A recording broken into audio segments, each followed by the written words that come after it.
Hi everyone, welcome to Ramesh sir classes. అందరికీ good evening అండి. ఈరోజు మనము మార్చి 22వ తారీఖు ఉన్నటువంటి కరెంట్ అఫైర్స్ ని డిస్కస్ చేద్దాం. అందరికీ గుడ్ ఈవినింగ్. అదేవిధంగా ఈ వీడియోస్ చూస్తున్నటువంటి ప్రతి ఒక్క ఆస్పిరెంట్ కూడా చివరి వరకు చూడండి, ప్రాపర్గా నోట్ మేకింగ్ చేసుకోండి. మెయిన్ పాయింట్స్ ఏవైతే ఉన్నాయో అవన్నీ కూడా మీరు ప్రాపర్గా నోట్ మేకింగ్ చేసుకోండి. ప్రతిరోజు కూడా నెక్స్ట్ డే మళ్ళీ కరెంట్ అఫైర్స్ వినే ముందు ఒక 15 to 20 మినిట్స్ నిన్నేం రాసుకున్నారు ఒక్కసారి రివిజన్ చేయండి. అలా ప్రతిరోజు చేయటం వల్ల మీకు లాంగ్ టర్మ్లో గుర్తుంటుందండి. ఖచ్చితంగా ఇవన్నీ కూడా మీకు ఎగ్జామ్ పాయింట్ ఆఫ్ లో ఉపయోగపడతాయి. చాలా మంది నోట్స్ రాసుకోవటం కష్టం అని చెప్పేసి అనుకుంటున్నారండి. అది రెగ్యులర్ యాక్టివిటీ, అది మేము చేయలేము, దానికాడికి ఆల్టర్నేట్గా ఏదన్నా రెడీమేడ్గా ఉంటే బాగుంటుందేమో అనుకుంటారు. అలా కాదండి. కాంపిటేటివ్ ఎగ్జామ్లో మనకంటూ ఒక సొంత నోట్స్ ఉండాలి. ఆ తరువాత మనం అదంతా చదివిన తర్వాత ఆ నోట్స్ కాకుండా ఇంకా ఏమైనా మిగిలిపోయాయా ఉంటే అట్లా సెకండరీ ఆప్షన్ ఆలోచించాలే తప్ప మొత్తం డిపెండ్ ఆన్ మనకి సెకండరీ అంటే ఇబ్బంది పడతాం. అందువల్ల ఇక్కడ నేను ప్రీవియస్ పేపర్ని అనాలిసిస్ చేసి ఎగ్జామినర్ ఏ విధమైనటువంటి క్వశ్చన్స్ అడుగుతారు, ఏ కరెంట్ అఫైర్స్ని టచ్ చేస్తారో అవే మనం డిస్కస్ చేస్తున్నాం. మనము చదివేదేది కొంచెమైనా సరే క్వాలిటీగా చదవాలండి. మనం ఎగ్జామ్ పాయింట్ ఆఫ్ లో డిస్కస్ చేయాలి. అంతే తప్ప న్యూస్లో వచ్చినటువంటి ప్రతిదీ కూడా కరెంట్ అఫైర్సే, కానీ అది ఎగ్జామినర్కి ఉపయోగపడాలి కదా. అందువల్ల మీరు ఎన్ని కరెంట్ అఫైర్స్ చదివామన్నది ముఖ్యం కాదండి, ఎంత క్వాలిటీగా చదివామన్నది, ఎంత ఎగ్జామ్ ఓరియంటేషన్లో చదివామన్నది ఇక్కడ ముఖ్యం. అందువల్ల నేను దాని దృష్టిలో పెట్టుకొని ఇక్కడ నేను చెప్తున్నాను. ప్రతిరోజు కూడా నోట్ మేకింగ్ చేసుకోండి. ఖచ్చితంగా రాబోతున్నటువంటి గ్రూప్ 1, గ్రూప్ 2 ఎస్ఐ కానిస్టేబుల్కి సంబంధించి మీరు ఏ ఎగ్జామ్ రాసినా సరే ఇవి మీకు ఉపయోగపడతాయి. రైట్. మన ఫస్ట్ వన్ చూడండి. World water day 2026. మొన్న మనము మార్చి 20వ తారీఖున స్పారో డే గురించి మాట్లాడుకున్నాం. ఐ లవ్ స్పారో అనేటువంటి థీమ్. ఆ తర్వాత 21వ తారీఖున మనము ఫారెస్ట్రీ డే గురించి మనం మాట్లాడుకున్నాం. వరల్డ్ ఫారెస్ట్రీ డే అంటే అడవుల దినోత్సవం అని చెప్పేసి మాట్లాడుకున్నాం. ఫారెస్ట్ అండ్ ఎకానమీస్ అనే థీమ్తో దాన్ని కండక్ట్ చేశారు. మరి ఈ రోజు వరల్డ్ వాటర్ డే అంటే ప్రపంచ నీటి దినోత్సవం అని చెప్పేసి అంటాం. అంటే ఈ యొక్క వాటర్, నీటి యొక్క ఉపయోగాలు ఏంటి, నీటిని ఏ విధంగా మనం ఉపయోగించుకోవాలి, ఫ్యూచర్లో నీటి కొరత రాకుండా ఉండాలంటే ఏం చేయాలి, మానవాళికి నీరు ఏ విధంగా ఉపయోగపడుతుంది అనే అంశాల మీద ప్రజల్లో అవగాహన తెలియచేయడం కోసము ఈ యొక్క డేని సెలబ్రేట్ చేస్తూ ఉంటాం. ఎప్పుడైనా సరే మనం కాంపిటేటివ్ ఎగ్జామ్లో ఒక డే చదువుతున్నాము అంటే ఆ డే ఎప్పుడు, ఆ థీమ్ ఎప్పుడు చదువుకుంటే సరిపోతుంది. దానికి సంబంధించి గతంలో రిలేటెడ్గా ఏమైనా క్వశ్చన్స్ అడిగారా, అలాంటివి కూడా 1 or 2 పాయింట్స్ చూసుకుంటే సరిపోతుంది. మరి యొక్క వరల్డ్ వాటర్ డే ఎప్పుడు సార్ అంటే మార్చి 22వ తారీఖున. మరి దీనికి సంబంధించి ఒకసారి చూడండి. ఏంటి సార్ అంటే ఈ యొక్క వరల్డ్ వాటర్ డేకి సంబంధించినటువంటి డే ఎప్పుడు సార్ అంటే మార్చి 22వ తారీఖు అండి. మార్చి 22వ తారీఖు అని చెప్పేసి అంటాం. మరి దీని యొక్క థీమ్ ఏంటి సార్ అంటే వాటర్ అండ్ జెండర్ అని చెప్పేసి అంటామండి. పూర్తిగా చెప్పాలి అంటే water and gender, water and gender, water and gender, wear water flows, wear water flows equality grow అని చెప్పేసి అంటామండి. ఈక్వాలిటీ గ్రోస్ అని చెప్పేసి అంటాం. ఈక్వాలిటీ గ్రోస్ అని చెప్పేసి అంటాము. ఇది దీని యొక్క థీమ్ గా ఉన్నది. మళ్ళీ చెప్తున్నాను, వరల్డ్ వాటర్ డే 2026 యొక్క థీమ్ ఏంటి సార్ అంటే water and gender, wear water flows equality gross అని పూర్తిగా గుర్తుంచుకోండి. మీరు కొన్ని గూగుల్ సైట్లో చూస్తే కొన్ని Google just water and gender అని మాత్రమే ఉంటుంది. It is better official website ఉంటుందండి. ఏంటి sir official website? UN water అనేటువంటి ఒక ఆర్గనైజేషన్ ఉంటుందండి. వారి యొక్క ఆధ్వర్యంలోనే ఈ యొక్క డేని సెలబ్రేట్ చేస్తూ ఉంటారు ప్రపంచవ్యాప్తంగా. ఆ యొక్క అఫీషియల్ డేట్లో ఆ యొక్క అఫీషియల్ మనకి డేటాలో భాగంగా, ఆ వెబ్సైట్లో భాగంగా మనం పూర్తిగా చదువుకోవాలి. Water and gender, wear water flows equality gross అనేటువంటిది 2026 వరల్డ్ వాటర్ డే యొక్క థీమ్. ఈ 2 పాయింట్లు అయిపోయింది. ఆ తర్వాత ఇందులో మీకు ఒక ఆర్గనైజేషన్ గురించి చెప్పానండి. ఏంటి సార్ ఆ ఆర్గనైజేషను? యుఎన్ వాటర్ గురించి చెప్పాను.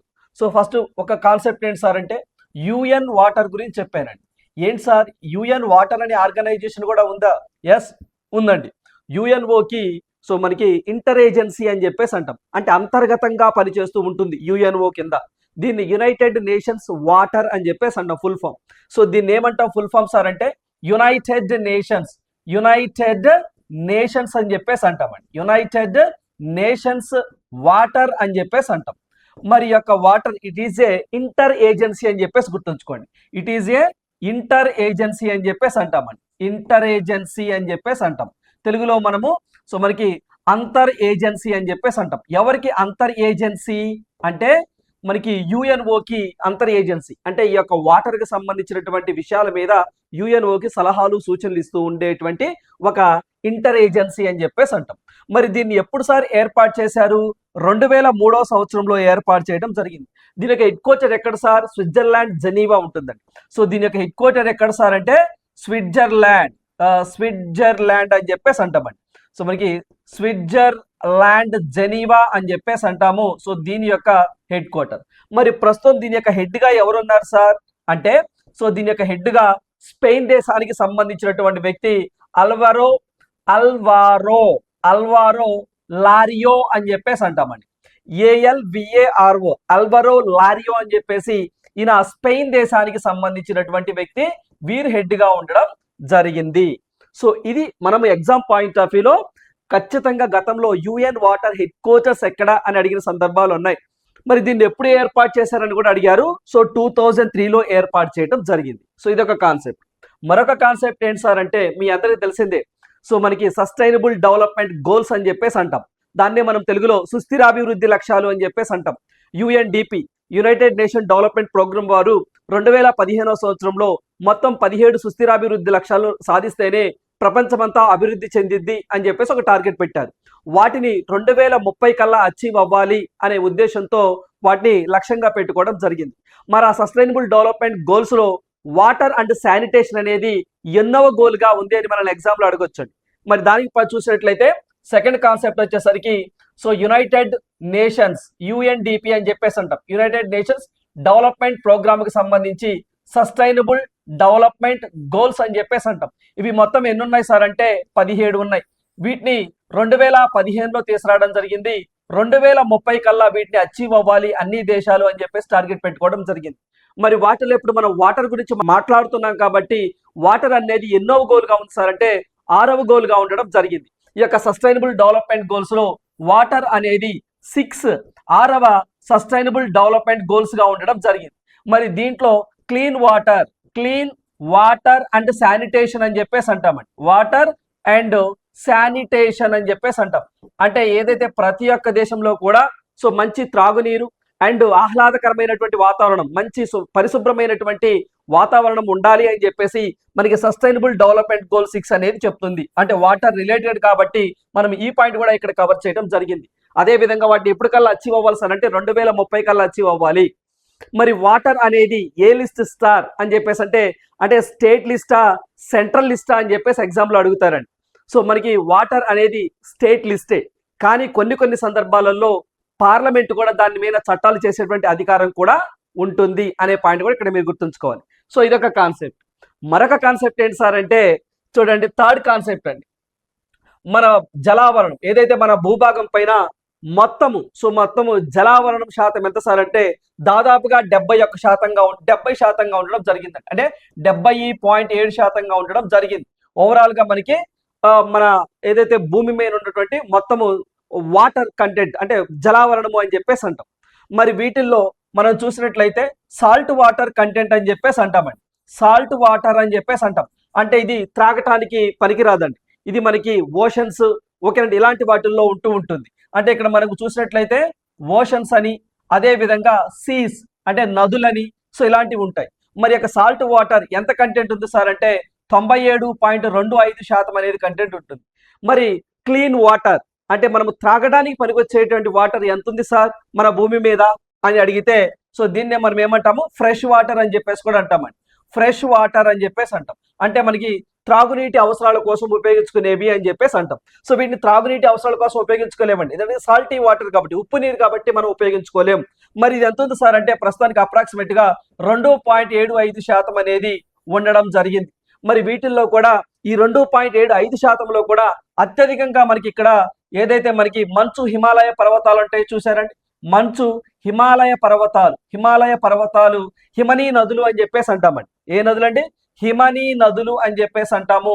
సో ఇక్కడి నుంచే మనకి 2.05% అనేది సో మనకి ఫ్రెష్ వాటర్ గా ఉండడం జరుగుతుంది. మళ్ళీ డిఫరెంట్ ఫార్మేట్స్ లో మిగతావి ఆ రిమైనింగ్ ఏవైతే సో మనకి 0.6 ఉంటుందో డిఫరెంట్ ఫార్మేట్స్ నుంచి సో మనకి ఫ్రెష్ వాటర్ గా ఉండడం జరిగింది. సో ఓవరాల్ గా మనము ఈ కాన్సెప్ట్ గుర్తుంచుకోవాలి. ఈ కాన్సెప్ట్ అనేది ఒకటి గుర్తుంచుకోవాలి. సో ఎందుకు సార్ మాకు ఈ కాన్సెప్ట్ చెప్పారు అన్నది నేను మీకు తర్వాత చెప్తాను. సో ఇది ఒక కాన్సెప్ట్. ఫోర్త్ కాన్సెప్ట్ ఏంటి సార్ అంటే సో మనకి ఫోర్త్ కాన్సెప్ట్ అనేది జల జీవన్ మిషన్, జల్ జీవన్ మిషన్ అని చెప్పేసి అంటామండి. సో ఏంటి సార్ జల్ జీవన్ మిషన్ అని చెప్పేసి అంటాం. దాన్నే మనము హర్ ఘర్ జల్ అని చెప్పేసి కూడా అంటామండి. అంటే ఈ స్కీమ్ ని హర్ ఘర్ ఏదైతే మనకి జల జీవన్ మిషన్ అని చెప్పేసి అంటాము, దాన్ని హిందీలో హర్ ఘర్ జల్ అని చెప్పేసి అంటాం. మరి ఈ స్కీమ్ ని ఎప్పుడు తీసుకొచ్చారు మినిస్ట్రీ ఆఫ్ జలశక్తి వారు అంటే 2019వ సంవత్సరంలో తీసుకురావడం జరిగింది. సో గ్రామీణ ప్రాంతాలలో నివసిస్తున్నటువంటి ప్రతి ఒక్కరికి కూడా త్రాగునీటి సదుపాయాన్ని ఎలా ట్యాపింగ్ సిస్టమ్ ద్వారా త్రాగునీటి సదుపాయాన్ని కల్పించాలనే ఉద్దేశంతో 2019వ సంవత్సరంలో ఈ స్కీమ్ ని తీసుకురావడం జరిగింది. ఎవరు తీసుకొచ్చేస్తారంటే జలశక్తి మినిస్ట్రీ అని చెప్పేసి అంటామండి. సో వీరు తీసుకురావడం జరిగింది. అయితే ఇటీవల కాలంలో ఈ స్కీమ్ ని ఎక్స్టెన్షన్ చేయడం జరిగిందండి. ఎప్పటి వరకు చేశారు సార్ మన ఎగ్జామ్ లో అడుగుతారు. 2028 డిసెంబర్ వరకు ఈ జల జీవన్ మిషన్ ని పొడిగించడం జరిగింది అని చెప్పేసి మనం డిస్కస్ చేసాం. సో ఒక్కొక్క వ్యక్తికి గుర్తుంచుకోండి, గ్రామీణ ప్రాంతాలలో నాట్ అర్బన్ ఏరియాస్, గ్రామీణ ప్రాంతాల్లో నివసిస్తున్నటువంటి సో పర్ హౌస్ హోల్డ్ అని చెప్పేసి అంటాం 55 లీటర్స్ ఆఫ్ వాటర్. ఎంత అంటే 55 litres of water per house per person అని చెప్పేసి అంటామండి. సో 55 లీటర్ల త్రాగునీటి సదుపాయాన్ని కల్పించడము జల జీవన్ ఏదైతే మనకి ముఖ్య ఉద్దేశము అని చెప్పేసి ఇక్కడ మనం గుర్తుంచుకోవాలి. మరి దీంట్లో భాగంగా ఫస్ట్ స్టార్టింగ్ లో అంటే 2019వ సంవత్సరంలో మొత్తం 15 కోట్ల కుటుంబాలకు త్రాగునీటి సదుపాయాన్ని కల్పించాలని టార్గెట్ పెట్టారు. కానీ దీనిని రివైజ్ చేయడం జరిగిందండి, అంటే ఇంక్రీజ్ చేయడం జరిగింది. అంటే 2028 డిసెంబర్ నాటికి మొత్తం 19.36 కోట్ల కుటుంబాలకు, పర్సన్స్ కాదు గుర్తుంచుకోండి. సో మరి హౌస్ హోల్డ్స్ అని చెప్పేసి అంటామండి. సో మనకి హౌస్ హోల్డ్స్ అని చెప్పేసి అంటాము. సో ఇన్ని కుటుంబాలకు త్రాగునీటి సదుపాయాన్ని కల్పించాలి అని చెప్పేసి so government of India target పెట్టుకోవడం జరిగింది. మరి దీంట్లో భాగంగానే మొత్తము ఈ స్కీమ్ కింద జల జీవన్ మిషన్ కింద మొత్తము 8.69 కోట్ల రూపాయలను ఖర్చు చేస్తాము అన్నారు. దీంట్లో అప్రాక్సిమేట్ గా 3.59 కోట్ల రూపాయలు. సో దీంట్లో 3.59 కోట్ల రూపాయలు అనేవి సెంట్రల్ గవర్నమెంట్ ఫండింగ్ గా ఉంటుంది. మిగతావి ఆయా రాష్ట్రాలు ఆయా యూటీస్ భరాయించాలి అని చెప్పేసి కూడా మనం గతంలో డిస్కస్ చేశాం. ఏవైతే దీని ఫండ్ రేషియో ఏదైతే ఉంటుందో సో సెంటర్ అండ్ స్టేట్స్ ఏవైతే ఉంటాయో అవి 50-50 భరాయించాలని, అలా కాకుండా సెంటర్ అండ్ యూటీస్ ఏవైతే ఉంటాయో 100% సెంట్రల్ గవర్నమెంటే భరాయిస్తుందని. సో సెంటర్ అండ్ ఏదైతే UTs with legislation and Himalayan and north east states ఏవైతే ఉంటాయో అవి 90-10 గా ఉండడం జరిగింది అని చెప్పేసి మనం మాట్లాడుకున్నాం. అంటే 10% ఆ హిమాలయన్ లేదా north east states or so మనకి యూటీ విత్ లెజిస్లేషన్ ఉన్నటువంటి రాష్ట్రాలు ఏవైతే ఉన్నాయో వాళ్ళు 10% వాళ్ళు పెడితే 90% సెంట్రల్ గవర్నమెంట్ ఇస్తుంది. So UTs without legislation 100% central గవర్నమెంటే ఫండింగ్ ఇస్తుంది. అదర్ దాన్ స్టేట్స్ అనేవి 50-50 గా భరాయించాలి అని చెప్పేసి మనం క్వశ్చన్ ఫర్ యూలో కూడా మనం డిస్కస్ చేసాం. సో ఇదొక కాన్సెప్ట్ మనం గుర్తుంచుకోవాలి. చూడండి, ఒక్క వాటర్ డేనే మనం డిస్కస్ చేయలేదండి, దానికి సంబంధించినటువంటి అంశాలు కూడా మనం డిస్కస్ చేసాం. సో అందుకనే మనము కాన్సెప్ట్ కరెంట్ అఫైర్స్ అని చెప్పేసి మనం డిస్కస్ చేసాం. మీరు ప్రతిరోజు ఇలా వీడియో వినడం వల్ల మీరు ఏవైతే కొన్ని చదవలేకున్నటువంటి అంశాలు ఉంటాయో అవి కూడా మనం చదవచ్చు. ఇంకొకసారి రీకాల్ కూడా నేను మీకు చేసే ప్రయత్నం చేశాను. ఇక్కడ మనకి జస్ట్ మనం వాటర్ డే గురించి మాత్రమే మాట్లాడుకోలేదు. ఇక్కడ మనం చూస్తే ఈ యొక్క వాటర్ డేకి సంబంధించినటువంటి డే ఎప్పుడు, థీమ్ ఎప్పుడో మాట్లాడుకున్నాం. ఆ తర్వాత ఫస్ట్ కాన్సెప్ట్ కింద యుఎన్ వాటర్ గురించి డిస్కస్ చేశాం. ఆ తర్వాత UNDP సస్టైనబుల్ డెవలప్మెంట్ గోల్స్ లో వాటర్ అండ్ శానిటేషన్ అనేది ఎన్నవ సస్టైనబుల్ డెవలప్మెంట్ గోల్, సుస్థిరాభివృద్ధి లక్ష్యంగా ఉంది అని చెప్పేసి, అంటే 6వ సుస్థిరాభివృద్ధి లక్ష్యంగా ఉంది అని చెప్పేసి మాట్లాడుకున్నాం. దాంతో పాటుగా అవి ఎప్పుడు ఏర్పాటు చేశారు, ఎప్పుడు సాధించాలి, ఎవరు దా గోల్ ని తీసుకొచ్చారు అని చెప్పేసి కూడా మనం డిస్కస్ చేసాం. దాంతో పాటుగా సో మొత్తము మనకి సాల్ట్ వాటర్ ఎంత, ఫ్రెష్ వాటర్ ఎంత మన భూమిపైన అని చెప్పేసి కూడా మనం మాట్లాడుకున్నాం. ఆ తర్వాత జల జీవన్ మిషన్ గురించి కూడా మనం డిస్కస్ చేయటం జరిగింది అనే పాయింట్ కూడా ఇక్కడ మనం డిస్కస్ చేసాం. సో లాస్ట్ టైం మనకి ఫారెస్ట్ సెక్షన్ ఏదైతే మనకి ఫారెస్ట్ డిపార్ట్మెంట్ ఎగ్జామ్ జరిగింది చూసారా. సో FSO అని చెప్పేసి ఒక ఎగ్జామ్ జరిగింది. ఆ ఎగ్జామ్ లో అడిగినటువంటి క్వశ్చన్ చూడండి, ఇది నేనేమి ఫేక్ గా పెట్టలేదు, లేకపోతే వేరే కాదండి. సో మీ దగ్గర కూడా ఈ పేపర్ ఉంటుంది, ఒకసారి చూడండి. సో క్వశ్చన్ ఏంటి సార్ అంటే fresh water content on the earth surface is about అని చెప్పేసి అన్నారు. భూమిపై ఉన్నటువంటి మంచినీటి శాతం సుమారుగా ఎంత అని చెప్పేసి అన్నాను. నేను మీకేం చెప్పాను, 2.75% అని చెప్పేసి అన్నాను. బట్ ఇక్కడ ఏమన్నారు, అప్రాక్సిమేట్ గా అని చెప్పేసి అడిగారు, సుమారుగా అని చెప్పేసి అన్నారండి. మరి ఇచ్చిన ఆప్షన్ లో మనం చూస్తే సుమారుగా సో మనకి 2.75. సో దేనికి దగ్గరగా ఉందంటే 2.75. This is the correct answer. చూడండి, సో అంటే మీకు రియల్ ఎగ్జామ్ లో, ఒక ఎగ్జామ్ లో ఇలా కూడా అడుగుతున్నారు. సో ఇవి ఏ బుక్ లో కూడా రాయరండి, ఇవి ఏ కరెంట్ అఫైర్స్ లో కూడా కవర్ అవ్వండి. సో ఇవి కరెంట్ అఫైర్స్ కింద కూడా ఒక్కొక్క సందర్భంలో రాకపోవచ్చు అండి. ఇది ప్యూర్ కరెంట్ అఫైర్ కాదు, ప్యూర్ స్టాటిక్ కూడా కాదు. సో ఇలాంటివి ఎగ్జామినర్ అడుగుతా ఉన్నారు. సో ఇలాంటి వాటిని మీరు ఎక్కువగా కవర్ చేసే ప్రయత్నం చేయాలి. సో ఇప్పుడు మనం చూస్తే ఒక డేట్ చూద్దాం. ఫర్ ఎగ్జాంపుల్, ఏదైతే మనకి ఒక డేట్ ఉందనుకుందామండి, జిఎస్టీ ఎప్పటి నుంచి ఫోర్స్ లోకి వచ్చింది అంటే 2017 జూలై 1 నుంచి. అది పూర్తి స్టాటిక్ కాదు, పూర్తి కరెంట్ అఫైర్ కూడా కాదు. సో ఈ మధ్యస్థంగా ఉన్నటువంటి కరెంట్ అఫైర్స్ అంటే లేదా స్టాటిక్ పార్ట్ అని చెప్పి చెప్తాం. ఇలాంటివి ఎగ్జామ్ ఎక్కువగా ఫోకస్ చేస్తా ఉన్నాడు. అది పూర్తిగా కరెంట్ అఫైర్ అనలేం, పూర్తిగా స్టాటిక్ పార్ట్ అని కూడా అనలేం. సో అలాంటివి కూడా మీరు వదలకుండా ఆన్సర్ చేయగలిగినప్పుడే మనం అందరికంటే ముందు స్థానంలో ఉంటాం. సో దీనికే ఉదాహరణ ఇదేనండి. సో ఈ కాన్సెప్ట్ తీసుకురావడం కోసం సో నేను ఆ కాన్సెప్ట్ రేపు మీకు జలజీవన మిషన్ మీద అడగొచ్చు, లేకపోతే సస్టైనబుల్ డెవలప్మెంట్ గోల్స్ మీద అడగొచ్చు, లేకపోతే థీమ్ గురించి అడగొచ్చు, లేకపోతే యుఎన్ వాటర్ గురించి కూడా అడగొచ్చు. అవన్నీ కూడా ఏరియాస్ అన్ని కూడా నేను కవర్ చేయడం జరిగింది. ఓకేనా, రైట్. సో నెక్స్ట్ మనం చూద్దాం. చూడండి, geological survey of India declared మనకి ఒక ప్రాంతాన్ని, ఏంటి సార్ ఆ ప్రాంతం అంటే కలింజర్ ఫోర్ట్ అని చెప్పేసి అంటామండి. ఇది మనకి ఉత్తరప్రదేశ్ రాష్ట్రంలో ఉంటుంది. ఆ యొక్క ఫోర్ట్ ని so national geo heritage site గా గుర్తించడం జరిగింది. సో మరి దీనికి సంబంధించి మనం ఎగ్జామ్ పాయింట్ ఆఫ్ ఒకసారి చూద్దాం. ఏంటి సార్ అంటే సో మనకి కలింజర్ ఫోర్ట్ అని చెప్పేసి ఇటీవల కాలంలో నేషనల్ సో మనకి జియో హెరిటేజ్ సైట్ గా గుర్తింపు పొందింది కదా, అది ఏ రాష్ట్రంలో ఉంది అని చెప్పేసి అడుగుతారు. అన్నప్పుడు మీరు ఉత్తరప్రదేశ్ అని చెప్పేసి మీరు ఆన్సర్ చేయాలి. ఓకే, బాగానే ఉంది. సో ఇక్కడ మనం చూస్తే జిఎస్ఐ అని చెప్పేసి అన్నామండి. గతంలో కూడా మాట్లాడుకున్నాం దీని గురించి. మనము జియోలాజికల్ సర్వే ఆఫ్ ఇండియా 176వ ఫౌండేషన్ డే సెలబ్రేట్ చేసుకుంది అని చెప్పేసి మనం మాట్లాడుకున్నాం. సో దీని యొక్క హెడ్ క్వార్టర్ కోల్కతాలో ఉంటుందని చెప్పేసి కూడా మనం మాట్లాడుకున్నాం. సరే, దాన్ని మరోసారి డిస్కస్ చేద్దాం. ప్రస్తుతానికి మనము ఈ యొక్క ఏదైతే మనకి కలింజర్ ఉంటుందో దీని గురించి ఇప్పుడు మనం డిస్కస్ చేసే ప్రయత్నం చేద్దాం. సో మనకి ఏంటి సార్ అసలు ఈ కలింజర్ అనేది సో చూస్తే ఇది ఒక పెద్ద కోట అండి.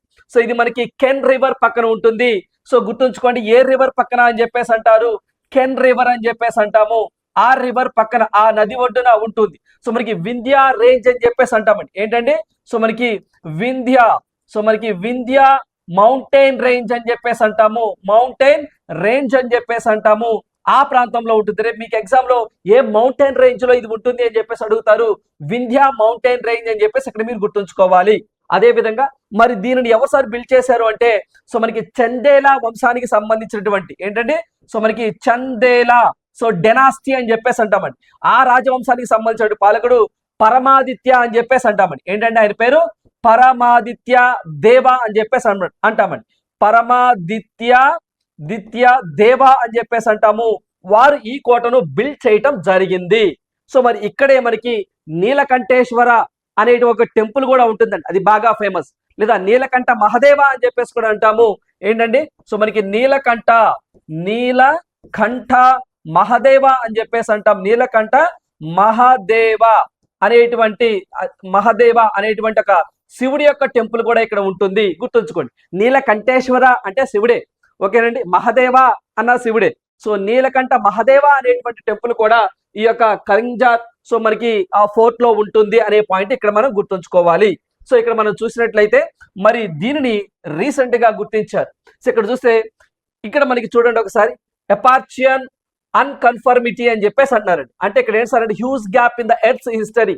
అంటే ఏవైతే దీన్ని కట్టడంలో కూడా విశిష్ట శైలి ఉందని, సో మనకి ఏదైతే ఆ కట్టే విధానంలో అంటే ఏదైతే భూమి పొరలు ఉంటాయో చూసారండి, సో వాటికి కొన్ని గ్యాప్స్ ఉంటాయి అని చెప్పేసి అంటా ఉన్నారు. అంటే ఓవరాల్ ఇది అంటే ఏంటని అడగరు, జస్ట్ మీకు తెలియటం కోసం చెప్తున్నానండి. అంటే ఇవి దాదాపుగా 2.5 బిలియన్ ఇయర్స్ క్రితం ఉపయోగించినటువంటి రాక్స్, కట్టడాలు అని చెప్పేసి చెప్తా ఉన్నారు. మరి అలాంటి విశిష్టత ఉన్నటువంటి ప్రాంతాన్ని సో ఇలా జియో హెరిటేజ్ సైట్స్ గా గుర్తిస్తే ఏం జరిగింది సార్ అంటే అక్కడ పర్యాటకం అభివృద్ధి చెందింది. సో రీసెర్చ్ చేయడానికి ఉపయోగపడుతుంది. అదే విధంగా మాన్యుమెంట్ కూడా సో మనం కాపాడుకున్నట్లయిద్ది అని చెప్పేసి వీళ్ళు చెప్తా ఉన్నారు. మరి ఇక్కడ చూసినట్లయితే మరి వీటికి సంబంధించి అంటే ఇక్కడ మనకి గ్రానైట్ అండ్ శాండ్ స్టోన్ అనేది దీంట్లో వాడారు అని చెప్పేసి అంటున్నాం. ఏంటండి, సో దీంట్లో మనకి గ్రానైట్ ఒకటి వాడారు. ఏంటంటే గ్రానైట్ అని చెప్పేసి అంటాం. గ్రానైట్ అండ్ శాండ్, సో మనకి శాండ్ స్టోన్ అని చెప్పేసి అంటామండి. శాండ్ స్టోన్ అని చెప్పేసి అంటాము. వీటిని ఉపయోగించి అంటే రెండు రాక్స్ మధ్య, రెండు లేయర్స్ మధ్య గ్యాప్ ఉండడం అని చెప్పేసి అంటామండి. సో అలా విశిష్టమైనటువంటి శైలిలో సో దీన్ని నిర్మించడం జరిగింది. మరి ఇప్పుడు చూసినట్లయితే ఇప్పటి వరకు మరి భారతదేశంలో మొత్తము ఎన్ని నేషనల్ జిలాజికల్ మాన్యుమెంట్ ని గుర్తించారు సార్ అంటే మొత్తము 34ను గుర్తించారు. దీనితో 35ని గుర్తించడం జరిగింది.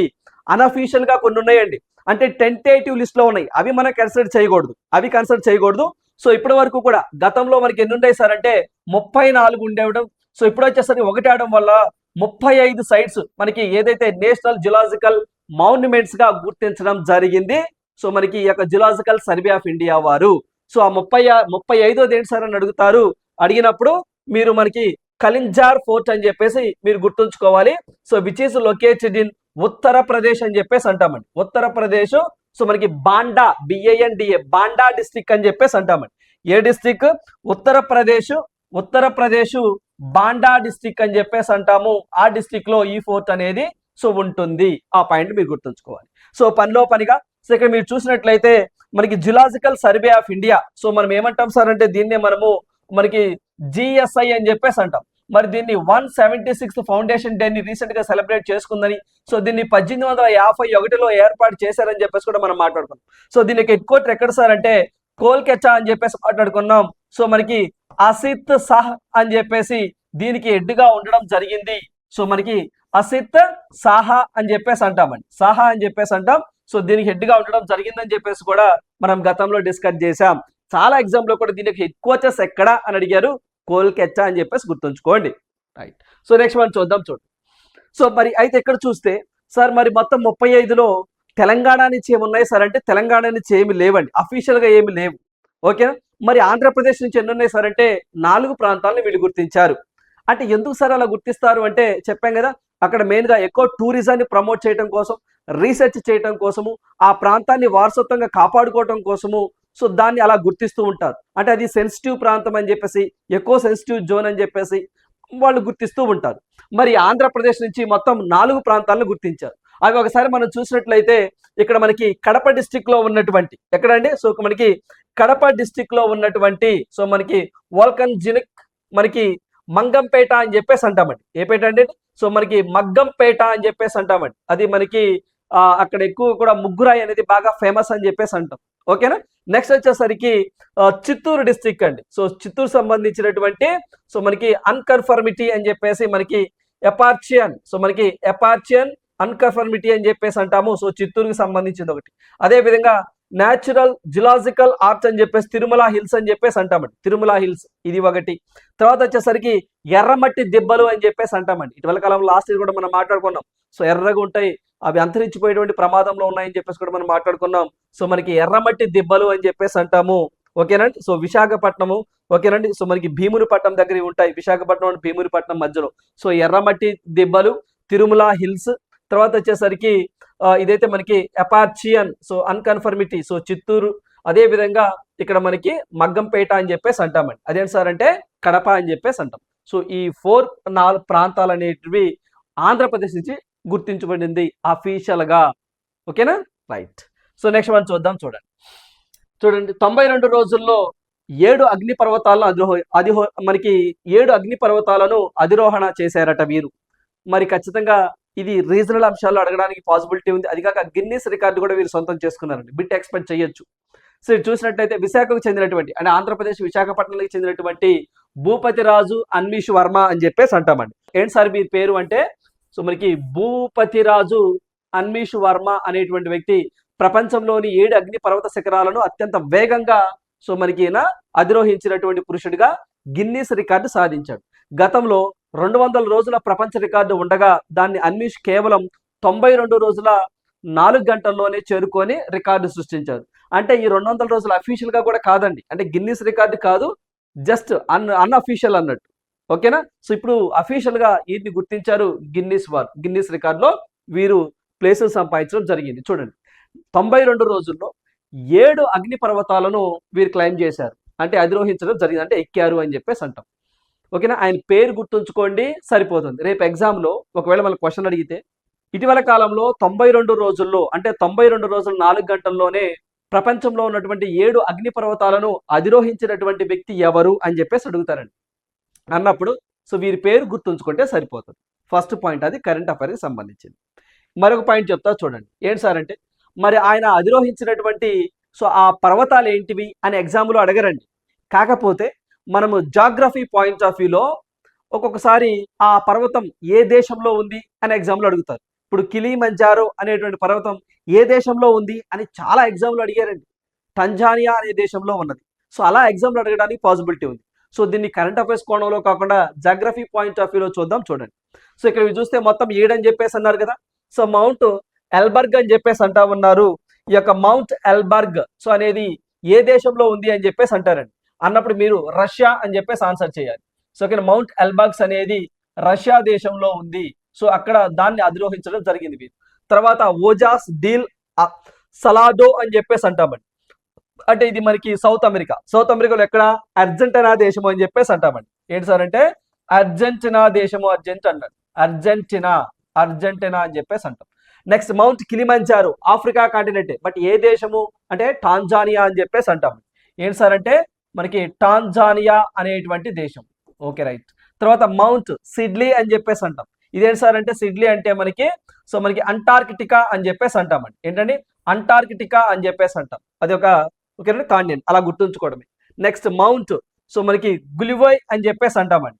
ఇది ఎక్కడ సార్ గులివోయ్ అంటే ఇది మనకి పపువా న్యూగినియా అని చెప్పేసి అంటామండి. ఆస్ట్రేలియా మనకి ఓస్నియా అని చెప్పేసి అన్నారు. సో ఇది మనకి ఆస్ట్రేలియా అండ్ పపువా న్యూగినియా అని చెప్పేసి కూడా గుర్తుంచుకోండి. పపువా న్యూ గునియా అని చెప్పేసి అంటామండి. గునియా అని చెప్పేసి అంటాం. నెక్స్ట్ మౌంట్ జమవాంట్ అని చెప్పేసి అంటామండి. అంటే ఇరాన్ లో ఉంటుందండి. చాలా చాలా ఇంపార్టెంట్. సో ఇది కూడా మనం ఎక్స్పెక్ట్ చేయొచ్చండి. ఏంటి సార్ అంటే ఇరాన్ లో ఉంటుంది అనే పాయింట్ ఇక్కడ మీరు గుర్తుంచుకోవాలి. డమవాండా అని చెప్పేసి అంటాం.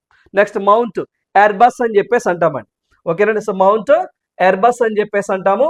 ఈ మౌంట్ మనకి ఎర్బస్ ఇది ఒకటి గుర్తుంచుకోండి. సో మొత్తం 1 2 3 4 5 6 7 ఓకేనండి. So Antarctica some visits and vary అని చెప్పేసి అంటా ఉన్నారు. ఓకేనా. సో ఇవి వారు అధిరోహించినటువంటి మనకి 7 మౌంటైన్స్ అని చెప్పేసి గుర్తుంచుకోండి.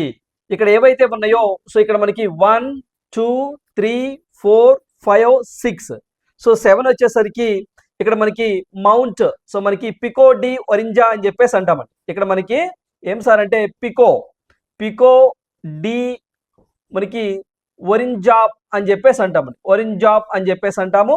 మెక్సికో దేశంలో ఉంటుందండి. మెక్సికో అని చెప్పేసి అంటాము. మెక్సికో అని చెప్పేసి అంటాము. మెక్సికో దేశంలో ఉంటుంది. చూడండి. సో ఇవి మనకి ఏంటి సార్ అంటే మొత్తం 7 అండి. ఇవి మనకి ఆయన అధిరోహించినటువంటి 7 ఏంటి అని అడగరు. జాగ్రఫీ పాయింట్ ఆఫ్ వ్యూలో మనల్ని అడుగుతారు. సో మనకి మౌంట్ ఎల్బర్స్ అని చెప్పేసి అంటాము రష్యా. మనకి ఓజోస్ డిల్ సలాడో అని చెప్పేసి అంటాం Argentina. Mount Kilimanjaro Tanzania. Mount Sidley Antarctica. Mount Giluwe ఎక్కడ సార్ అంటే పపువా న్యూగినియా. అదే విధంగా మౌంట్ మనకి డమాండో అని చెప్పేసి అంటాం. డమవాండో అని చెప్పేసి అంటాం ఏషియా ఖండం, పర్టికులర్ ఇరాన్. తర్వాత వచ్చేసరికి మౌంట్ పికో డి ఒరిజాబో ఒరిజాబో అని చెప్పేసి అంటాం. మెక్సికో దేశంలో ఉంటుంది. సో ఈ 7ని మీరు అధిరోహించడం జరిగింది. సో ఇక్కడ ఎగ్జామ్ పాయింట్ ఆఫ్ వ్యూలో మీరు అవి మౌంటైన్స్ ఏ దేశంలో ఉన్నాయి అనే పాయింట్ ఆఫ్ వ్యూలో చదువుకోండి అంతే. ఓకేనా రైట్. సో నెక్స్ట్ మనం చూడండి. కేరళలో షగిల్లా కలకలం అని చెప్పేసి అంటున్నారండి. చూడండి ఒకసారి. ఏదైతే కేరళలోని మనకి కాజికోడ్ అని చెప్పేసి అంటామండి. కాజికోడ్ జిల్లాలో ఉన్నటువంటి షిగెల్లా వ్యాధి కలకలం రేపుతుంది. సూక్ష్మక్రిముల వల్ల కలిగే ఒక రకమైనటువంటి ఇదొక అంటువ్యాధి అని చెప్పేసి అంటున్నారు షిగెల్లా. దీనిని షిగెల్లోసిస్ అని చెప్పేసి కూడా పిలుస్తారు. దీన్ని ఏమని పిలుస్తారు? మనకి షిగెల్లోసిస్ అని చెప్పేసి కూడా పిలుస్తారు అంటున్నారు. ఇక్కడ చూడండి, రేపు ఎగ్జామ్ పాయింట్ ఆఫ్ వ్యూలో షిగెల్లా వ్యాధి ఇటీవల కాలంలో వార్తల్లోకి వచ్చింది కదా. ఏ రాష్ట్రంలో దీని ప్రభావం కనిపించింది అంటారు. అన్నప్పుడు కేరళ అంటాం. లేకపోతేనేమో మనకి షిగెల్లోసిస్ అనేది ఏంటి అని చెప్పేసి అడుగుతారండి. అంటే ఏంటి అది అని అడుగుతారు. అన్నప్పుడు ఇట్స్ ఏంటి సార్ అంటే ఒక అంటువ్యాధి అని చెప్పేసి ఇక్కడ మీరు గుర్తుంచుకోవాలి. ఇది ఎక్కువగా కలుషితమైనటువంటి ఆహారం తీసుకున్న, కలుషితమైనటువంటి వాటర్ తీసుకున్న ఈ యొక్క అంటువ్యాధి వస్తుంది అని చెప్పేసి చెప్తా ఉన్నారు. ఇది ఎక్కువగా జీర్ణ వ్యవస్థ అంటే మన ప్రేగులు ఉంటాయి చూసారా, ఆ ప్రేగుల మీద ఎక్కువగా ప్రభావం చూపుతుంది అని చెప్పేసి అంటున్నారు. ఏ రాష్ట్రం అని అడుగుతారు? కేరళ అని చెప్పేసి మీరు ఆన్సర్ చేస్తే సరిపోతుంది. మరి కేరళ అనగానే ఇటీవల కాలంలో మనం ఏ అంశాల మీద డిస్కస్ చేసామండి? సో కేరళకి సంబంధించి కేరళలోనే అతిపెద్ద national park silent valley national park అని చెప్పేసి అన్నాం. ఆ సైలెంట్ వ్యాలీ నేషనల్ పార్క్ కు సంబంధించి బర్డ్ సెన్సస్ ని కండక్ట్ చేస్తే అక్కడ మొత్తము 192 బర్డ్ స్పేసెస్ ఉన్నాయి అని చెప్పేసి మనం డిస్కస్ చేయలేదా? అదేవిధంగా కేరళ రాష్ట్రానికి సంబంధించిన ఒక వ్యక్తి కేఎన్ పణికర్ అని చెప్పేసి మనం మాట్లాడుకున్నామండి. పణిక్కర్ అని చెప్పేసి మనం మాట్లాడుకున్నాము. సో వీరు రీసెంట్ గా చనిపోయారు. హిస్టోరియన్, చరిత్రకారుడు అని చెప్పేసి మనం మాట్లాడుకోలేదా? కేరళని కేరళంగా పేరు మార్చాలని చెప్పేసి డిమాండ్ ఉంది. దాన్ని రీసెంట్ గా సో క్యాబినెట్ కూడా ఆమోద ముద్ర వేశారు అని చెప్పేసి మనం మాట్లాడుకున్నాం కేరళకి సంబంధించి. అదేవిధంగా first OTT over the top platform తెచ్చింది Kerala. So internet fundamental right గా గుర్తించింది కేరళ. అదేవిధంగా సో ఏదైతే ఒక హైకోర్టు మాతృభాషలో ఫస్ట్ తీర్పునివ్వడం మలయాళంలో ఏంటి సార్ అంటే కేరళ అని చెప్పేసి మనం మాట్లాడుకోవడం జరిగింది. కేరళకు సంబంధించి ఎన్నికలు కూడా జరగబోతా ఉన్నాయి. ఓకేనా, రైట్. సో నెక్స్ట్ వన్ చూడండి. సో నెక్స్ట్ వన్ చూసినట్లయితే నీటిపై సోలార్ ప్రాజెక్ట్ అని చెప్పేసి అంటున్నారు. సో మీ అందరికీ తెలిసిందే 2070 కల్లా జీరో కార్బన్ ఎమిషన్స్ సాధించాలి అని చెప్పేసి మనం టార్గెట్ గా పెట్టుకున్నాం. ఎప్పటికల్లా 2070 కల్లా జీరో కార్బన్ ఎమిషన్స్ అంటే శూన్య ఉద్గారాలు సాధించాలి. దీంట్లో భాగంగానే రెన్యూబుల్ సోర్సెస్ అని చెప్పేసి అంటామండి. అంటే మనకి హైడ్రో వాటర్ ద్వారా, సోలార్ సూర్యరశ్మి ద్వారా, విండ్ గాలి ద్వారా, బయోమాస్ జీవ ఇంధనం ద్వారా, ఓకేనండి. సో న్యూక్లియర్స్ వీటి ద్వారా ఓవరాల్ గా 500 గిగావాట్స్ రెన్యూబుల్ సోర్సెస్ ని 2030 కల్లా అచీవ్ అవ్వాలి అని చెప్పేసి మనం టార్గెట్ పెట్టుకోవడం జరిగింది. మరి దాంట్లో భాగంగానే సో మనకి ఏదైతే మనకి పిఎం సూర్యఘర్ స్కీమ్ అని చెప్పేసి కానివ్వండి, నేషనల్ హైడ్రోజన్ మిషన్ కానివ్వండి, ఇప్పుడు వస్తున్నటువంటి ఏవైతే విద్యుత్ ట్రైన్స్ కానివ్వండి, హైడ్రోజన్తో నడిచేటువంటి ట్రైన్స్ కానివ్వండి, లేకపోతే ఎలక్ట్రికల్ వాహనాలు కానివ్వండి, ఇవన్నీ దీంట్లో భాగంగానే పిఎం ఈ బస్ స్కీమ్ అని చెప్పేసి కూడా తీసుకొచ్చాం. అయితే సో దీంట్లో భాగంగానే ప్రతి రాష్ట్రం కూడా కొన్ని లక్ష్యాలను నిర్దేశించుకుందండి. సో పర్టికులర్ ఇక్కడ చూస్తే నర్మదా నదిపై ఎక్కడండి, నర్మదా నదిపై 7 లక్షల ప్యానెల్లు అమర్చారట. సో ఇది మనకి ఖాండ్వా డిస్టిక్ లో 278 మెగావాట్ల విద్యుత్ ఉత్పత్తి సామర్థ్యంతో తొలి దశ పూర్తి చేశారు. ఇదే దేశంలోనే అతి పెద్దది అని చెప్పేసి అంటున్నారు. ఇప్పుడు చూడండి, మనము ఏదైతే సోలార్ పవర్ అంటే ఏంటి, సూర్యరశ్మి ద్వారా అంటే సూర్యుని ద్వారా పవర్ను ప్రొడ్యూస్ చేయాలి. మనం ఇంటి పైకప్పు మీద పెడతాం. ఇంటి పైకప్పు ఎంత ఉంటుంది, మహా అయితే చాలా చిన్నది, లేదంటేనేమో ఒక ప్రాంతంలో పెడతాం. ఓకేనండి, అప్పుడు దానికి ల్యాండ్ అవసరం అయ్యిందండి. మరి ల్యాండ్ కూడా ఇబ్బంది కదా. సో అందువల్ల ఏం చేశారంటే సో నర్మదా నదిపై, ఓకేనండి, సో మనకి నర్మదా నదిపై ఇగోండి ఇలా సోలార్ అంటే మనకి ఓంకారేశ్వర డ్యామ్ అని చెప్పేసి కట్టారండి. మీకు నర్మదా నదిపై ఓంకారేశ్వర డ్యామ్, ఇప్పుడు ఫర్ ఎగ్జాంపుల్ కృష్ణా నది పైన ప్రకాశం బ్యారేజ్ అని చెప్పేసి అంటాం కదా, అట్లానే సో ఈ యొక్క నర్మదా నదిపై ఉన్నటువంటి ఓంకారేశ్వర డ్యామ్, సో ఆ పై భాగంలో ఇగోండి ఇలా సోలార్ ప్యానల్స్ అని చెప్పేసి అంటాం, వీటిని పెట్టడం జరిగింది. ఇలాంటివి 7 లక్షల ప్యానల్స్ పెట్టారండి. ఇలా పెట్టడం వల్ల సో అక్కడ ల్యాండ్ కూడా మనకి అంత అవసరం రాకపోవచ్చు, అందువల్ల వాటర్ మీద పెట్టారు. ఈ యొక్క ఎండకి కూడా ఈ యొక్క నీరు ఆవిరి కాకుండా సో వాటర్ కూడా సో ఎక్కువగా ఉంటుంది, అంటే నీటి మట్టం కూడా ఎక్కువగా ఉంటుంది అని చెప్పేసి చెప్తా ఉన్నారు. దానివల్ల ఆ బెనిఫిట్ కూడా ఉందట. సో అందువల్ల రేపు ఎగ్జామ్లో మన భారతదేశంలోనే అతిపెద్ద సోలార్ ప్రాజెక్ట్ సో ఇటీవల కాలంతో 7 లక్షల ప్యానెల్ అమర్చారు. ఏ రాష్ట్రంలో అడుగుతారు, లేకపోతే ఏ నదిపై అడుగుతారు, లేకపోతే ఏ డ్యామ్ పై అని చెప్పేసి అడుగుతారు. సో ఇది గుర్తుంచుకోవాల్సింది నర్మదా నది. సో ఏ ప్రాజెక్ట్ సార్ అంటే ఓంకారేశ్వర డ్యామ్ అని చెప్పేసి ఇక్కడ మీరు గుర్తుంచుకోవాలి. సో ఏంటి సార్ అంటే ఓంకారేశ్వర డ్యామ్ అని చెప్పేసి అంటాం. మధ్యప్రదేశ్ లో ఉన్నటువంటి ఓంకారేశ్వర డ్యామ్ అని చెప్పేసి అంటామండి. ఓంకారేశ్వర డ్యామ్ అని చెప్పేసి అంటాము. దానిపైన నిర్మించడం జరిగింది. అయితే ఈ సోలార్ పవర్ ని చూద్దాం. చూడండి, మరి ఈ సోలార్ ప్రాజెక్ట్ ని సో ఎవరు సార్ సో కండక్ట్ చేస్తారు అంటే దీన్ని లీడ్ చేసేది ఎవరు సార్ అని అడిగితే సో మనకి ఈ ప్రాజెక్ట్ ని రేవా అని చెప్పేసి అంటామండి. ఏంటండి, సో మనకి Rewa ultra mega solar limited అని చెప్పేసి అంటామండి. మెగా సోలార్ లిమిటెడ్ అనేటువంటి సంస్థ, సోలార్ లిమిటెడ్ అని చెప్పేసి అంటామండి. లిమిటెడ్ అని చెప్పేసి అంటాము అనేటువంటి ఈ సంస్థ అండి. ఈ సంస్థ Rewa ultra mega solar limited అనే సంస్థ ఈ యొక్క ప్రాజెక్ట్ ని చేపట్టింది. మొత్తము అసలు ఉత్పత్తి సామర్థ్యం ఎంత సార్ అంటే 600 మెగావాట్స్ అండి. 600 మెగావాట్స్ అని చెప్పేసి అంటామండి. మెగా సో మనకి వాట్స్ అని చెప్పేసి అంటాం. ఇక్కడ చూడండి, ఇక్కడ 278 ఏంటి ఫస్ట్ ఫేజ్ కింద, ఇది 2 దశల్లో పూర్తి చేస్తారు. సో ఫస్ట్ ఫేజ్ లో అయితే 278, ఓవరాల్ గా అయితే మాత్రము మనకి ఎంత సార్ అంటే 600. సో ఈ 600 లో సో ఫేజ్ 1 కింద ఎంత సార్ అంటే 278 మెగావాట్స్ సోలార్ పవర్ ను ఉత్పత్తి చేయాలి అని టార్గెట్ పెట్టారు. ఇది ఇప్పుడు కంప్లీట్ అయింది. ఇది ఇప్పుడు కంప్లీట్ అయింది.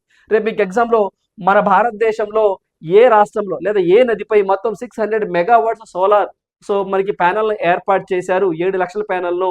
సో ఇదే మన భారతదేశంలో అతిపెద్ద సో మనకి సోలార్ ప్యానెల్ ప్రాజెక్టు ఏ రాష్ట్రం అని అడుగుతారు, మధ్యప్రదేశ్ అని చెప్పేసి మీరు ఆన్సర్ చేయాలి. ఓకేనా, ఇది కరెంట్ అండి, గుర్తుంచుకోండి. సో ఏం చెప్పాను, నది అడుగుతారు, నర్మదా నది. సో ఏ డ్యామ్ అని అడుగుతారు, ఓంకారేశ్వర డ్యామ్ ఆ ఎగువ పై భాగంలో. సో మొత్తం ఎన్ని లక్షల ప్యానెల్లో, 7 లక్షల ప్యానెల్ అమర్చారు. దానివల్ల 275 మెగావాట్ల విద్యుత్ అనేది ఉత్పత్తి అవుతుంది. టార్గెట్ ఎంత టోటల్ గా 600 మెగావాట్స్ అని చెప్పేసి గుర్తుంచుకోండి. దేశంలోనే ఇదే అతిపెద్ద సోలార్ ప్రాజెక్ట్. ఓకేనా, ఇది ఒక కాన్సెప్ట్. మరొక కాన్సెప్ట్ ఏంటి సార్ అంటే, సో సోలార్ ప్రొడక్షన్ లో దేంట్లో అండి, సోలార్ ప్రొడక్షన్ లో టాప్ 3లో ఉన్నటువంటి రాష్ట్రాలు ఏంటి సార్ మన భారతదేశంలో అంటే, ఫస్ట్ రాజస్థాన్ అండి, తర్వాత గుజరాత్ అండి, సో థర్డ్ వచ్చేసరికి సో కర్ణాటక అని చెప్పేసి అంటాం. సో గతంలో కూడా మనం డిస్కస్ చేసాం. ఏదైతే మనకి సోలార్ పవర్ ని ప్రొడ్యూస్ చేస్తున్నటువంటి రాష్ట్రాలలో రాజస్థాన్, తర్వాత వచ్చేసరికి గుజరాత్, తర్వాత కర్ణాటక టాప్ 3లో ఉన్నాయి. ప్రపంచవ్యాప్తంగా సోలార్ ప్రొడక్షన్ లో భారతదేశం ఎన్నో స్థానంలో సరంటే థర్డ్ ప్లేస్ లో ఉన్నది. ప్రపంచంలో భారతదేశం అనేది ఎన్నో స్థానంలో సారంటే థర్డ్ ప్లేస్ లో ఉన్నది అని చెప్పేసి ఇక్కడ మీరు గుర్తుంచుకోవాలి. ఓకేనా, సో ఇది కూడా ఇంపార్టెంట్, ఇండియా థర్డ్ ప్లేస్ లో ఉన్నది. రైట్, నెక్స్ట్ వన్ చూద్దాం. చూడండి, సో నెక్స్ట్ వన్ చూసినట్లయితే ఇక్కడ 3న అంటే ఏప్రిల్ 3వ తారీఖు అండి, ఇది మార్చి కదా, నెక్స్ట్ మంత్ 3వ తారీఖున ఐఎన్ఎస్ ఇండియన్ నావల్ షిప్ అని చెప్పేసి అంటామండి. INS naval ship Taragiri commissioning అని చెప్పేసి అన్నారు. మళ్ళీ చెప్తున్నాను చూడండి, లాంచ్డ్, కమిషన్ అని 2 పదాలు ఉంటాయండి. ఇలాంటి షిప్స్ ఎప్పుడైనా సరే వార్తల్లోకి వస్తే లాంచ్డ్ అంటాం లేదా కమిషనింగ్ అని చెప్పేసి అంటాం. లాంచ్డ్ అంటే ఏంటి, ఈ షిప్ తయారు చేసిన తరువాత నదీ జల ప్రయాణం చేస్తారు, అంటే టెస్టింగ్ పర్పస్ చేస్తారు, అంటే అది ప్రాపర్గా వర్క్ అవుతుందా లేదా అనేది దాన్ని లాంచ్డ్ అంటారు.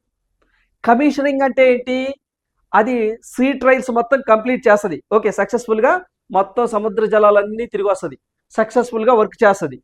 ఆ తరువాత దాన్ని ఏం చేస్తారు, మళ్ళీ అఫీషియల్గా ఏ రక్షణ శాఖ మంత్రో లేదా ఏ సదరన్ కమాండరో ఏ నావల్ చీఫో అధికారి కమిషనింగ్ చేస్తారు. అంటే ఏంటి, ఇక తన పనిని ప్రారంభిస్తుంది, అంటే ఇంకెళ్ళి ఆ సెక్యూరిటీ పర్పస్ సంబంధించి ఏ ప్రాంతంలో అయితే అది గస్తీ కాయాలో ఆ ప్రాంతానికి పంపిస్తారు. సో మనకి లాంచ్డ్స్ వద్దు, కమిషనింగే ఇంపార్టెంట్. సో అలాంటిది ఇప్పుడు కమిషనింగ్ కాబోతుంది. ఎప్పుడు, ఏప్రిల్ 3వ తారీఖున తారాగిరి అనేటువంటి ఒక నావల్ షిప్. ఈ నౌకలో అమర్చినటువంటి ఆధునిక ఫిరంగులు సాగరంలో శబ్దరహితంగా దూసుకుపోతాయని నేవీ వర్గాలు పేర్కొన్నాయి. మొత్తం 6,670 టన్నులు బరువు ఉంటుందంటే ఈ నౌక. సో ఆధునిక రాడార్ వ్యవస్థలను కూడా దీంట్లో ఉన్నాయట. ఈ తారాగిరి కమిషన్ కార్యక్రమాన్ని రక్షణ శాఖ మంత్రి రాజ్నాథ్ సింగ్ గారు ఏప్రిల్ 3వ తారీఖున సో దీన్ని కమిషన్ చేస్తారు. మళ్ళీ మనం దీని గురించి ఎప్పుడు మాట్లాడుకుందాం, ఏప్రిల్ 4వ తారీఖున డిస్కస్ చేద్దాం. ఏప్రిల్ 4వ తారీఖున మళ్ళీ డిస్కస్ చేద్దాం. సో మరి ఇప్పుడు కొంత డేటా చెప్తా చూడండి, మనం గతంలో కూడా డిస్కస్ చేసాం, మరి మీకు గుర్తుందో లేదో నాకు గుర్తుంది. ఇక్కడ చూడండి, ఏంటి సార్ అంటే ప్రాజెక్ట్ 70Aలో భాగంగా ఏంటంటే ఆ ప్రాజెక్ట్ పేరేంటి, సో మనకి ఒక ప్రాజెక్ట్ ఉందండి. సో ఏంటి సార్ ఆ ప్రాజెక్ట్, ఒకసారి చూద్దాం చూడండి. సో ఏంటి సార్ ఆ ప్రాజెక్ట్ అని చెప్పేసి అంటామండి, ప్రాజెక్ట్ 17A అని చెప్పేసి అంటామండి, 17A అని చెప్పేసి అంటాం. ఈ ప్రాజెక్ట్ లో భాగంగా సో మొత్తము మనము 1 2 3 4 5 6 7 షిప్స్ ని మనం తయారు చేయాలి అని టార్గెట్ పెట్టుకున్నాం. మరి ఈ యొక్క ప్రాజెక్ట్ 17A ఏదైతే ఉందో ఇది నీలగిరి క్లాసెస్ అని చెప్పేసి అంటామండి. ఏంటండి, సో నీలగిరి క్లాసెస్ అని చెప్పేసి అంటామండి, క్లాసెస్ ఫ్రిగేట్ అని చెప్పేసి అంటాం, ఫ్రిగేట్స్ అని చెప్పేసి అంటాం. అంటే యుద్ధ నౌకలండి ఫ్రిగేట్స్ అంటే, సో ఫ్రిగేట్స్ అని చెప్పేసి అంటామండి. ఇది విషయం, ఓకేనా. మరి ఈ ప్రాజెక్ట్ లో భాగంగా సో మొత్తము సో మనకి వీటినండి మొత్తము 7 షిప్స్ ని మనం తయారు చేయాలి అని టార్గెట్ పెట్టాం. మరి వాటిల్లో భాగంగా ఇక్కడ చూడండి, ఇక్కడ మనకి నీలగిరి కనిపిస్తుందా, ఈ నీలగిరి అనేటువంటి ఇండియన్ నావల్ షిప్ ని సో మనము 2025 జనవరి 15వ తారీఖున ఎప్పుడండి, సో దీనిని 2025 జాన్యువరి 15వ తారీఖున కమిషన్ చేయడం జరిగింది, అంటే సముద్ర జలాల్లోనికి పంపించడం జరిగింది. మీ నోట్స్ లో కూడా చెక్ చేసుకోండి. నెక్స్ట్ ఈ నీలగిరి తరువాత ఇదిగోండి ఇక్కడ ఉదయగిరి అని చెప్పేసి ఉందండి. ఈ ఉదయగిరిని కూడా ఎప్పుడు కమిషనింగ్ చేశాం సార్ అంటే, సో దీనిని 2025 సో మనకి ఆగస్టు 26న కమిషనింగ్ చేయడం జరిగింది. ఇది ఒకటి. నెక్స్ట్ వచ్చేసరికి మరొకటిసరికి ఇదిగోండి హిమగిరి అని చెప్పేసి ఉంటుందండి. ఇదిగోండి ఇది ఈ హిమగిరిని కూడా సో మనం ఎప్పుడు కమిషన్ చేసాం సార్ అంటే 2025 ఆగస్టు 26వ తారీఖున సో కమిషన్ చేయడం జరిగింది. సో మనకి ఉదయగిరి, హిమగిరి. సో ఇప్పుడు మొత్తం 1, 2, 3 ఈ 3 కూడా 2025లో కమిషనింగ్ చేసాం. మరి ఇప్పుడు 2026 ఏప్రిల్ 3వ తారీఖున దేన్ని చేయబోతున్నాం అంటే ఇదిగోండి సో ఈ యొక్క తారాగిరి ఏదైతే ఉందో ఈ తారాగిరిని చేయబోతున్నాం. మరి ఈ తారాగిరిని ఎప్పుడు సార్ అంటే 2026 ఏప్రిల్ ఓకేనండి సో మనకి 3వ తారీఖున చేయబోతున్నాం. ఓకేనా, ఎవరి చేతుల మీదుగా? రక్షణ శాఖ చేతుల మీదుగా. ఓకే, అయితే మరి వీటికి సంబంధించి చూడండి సో మనకి నీలగిరి, ఉదయగిరి, తారాగిరి అండ్ మహేంద్రగిరి ఈ 4టిని మజ్గాం డాక్ షిప్ బిల్డర్స్ వారు నిర్మిస్తారు. ఓకేనా, సో తర్వాత వచ్చేసరికి అంటే మనకి మజ్గాం డాక్ షిప్ బిల్డర్స్ మిగతావి ఏవైతే మనకి హిమగిరి, సో మనకి దునాగిరి, విద్యాగిరి అని చెప్పేసి గార్డెన్ రిచ్ షిప్ బిల్డర్స్ వారు సో నిర్మిస్తారు. సో మన గతంలో కూడా మాట్లాడుకున్నాం. సార్ ఇక్కడ మీకు పెద్ద డౌట్ వస్తుందండి, సార్ ఇవి కూడా చదువుకోవాలా మొత్తం అంటే అవసరం లేదు. 2026లో ఓకేనండి సో ఇప్పుడు దీని నుంచి చూసారా, దీని మీద ఎక్కువ ఫోకస్ చేయండి. లేదు సో వీటిని కూడా ఎందుకైనా మంచిది పైగా ఎప్పుడు ఎక్కడ ప్రారంభించారు అని ఒకసారి డిస్కస్ చేసుకుంటే మంచిది. ఎందుకైనా మంచిది, చదివితే బెటర్.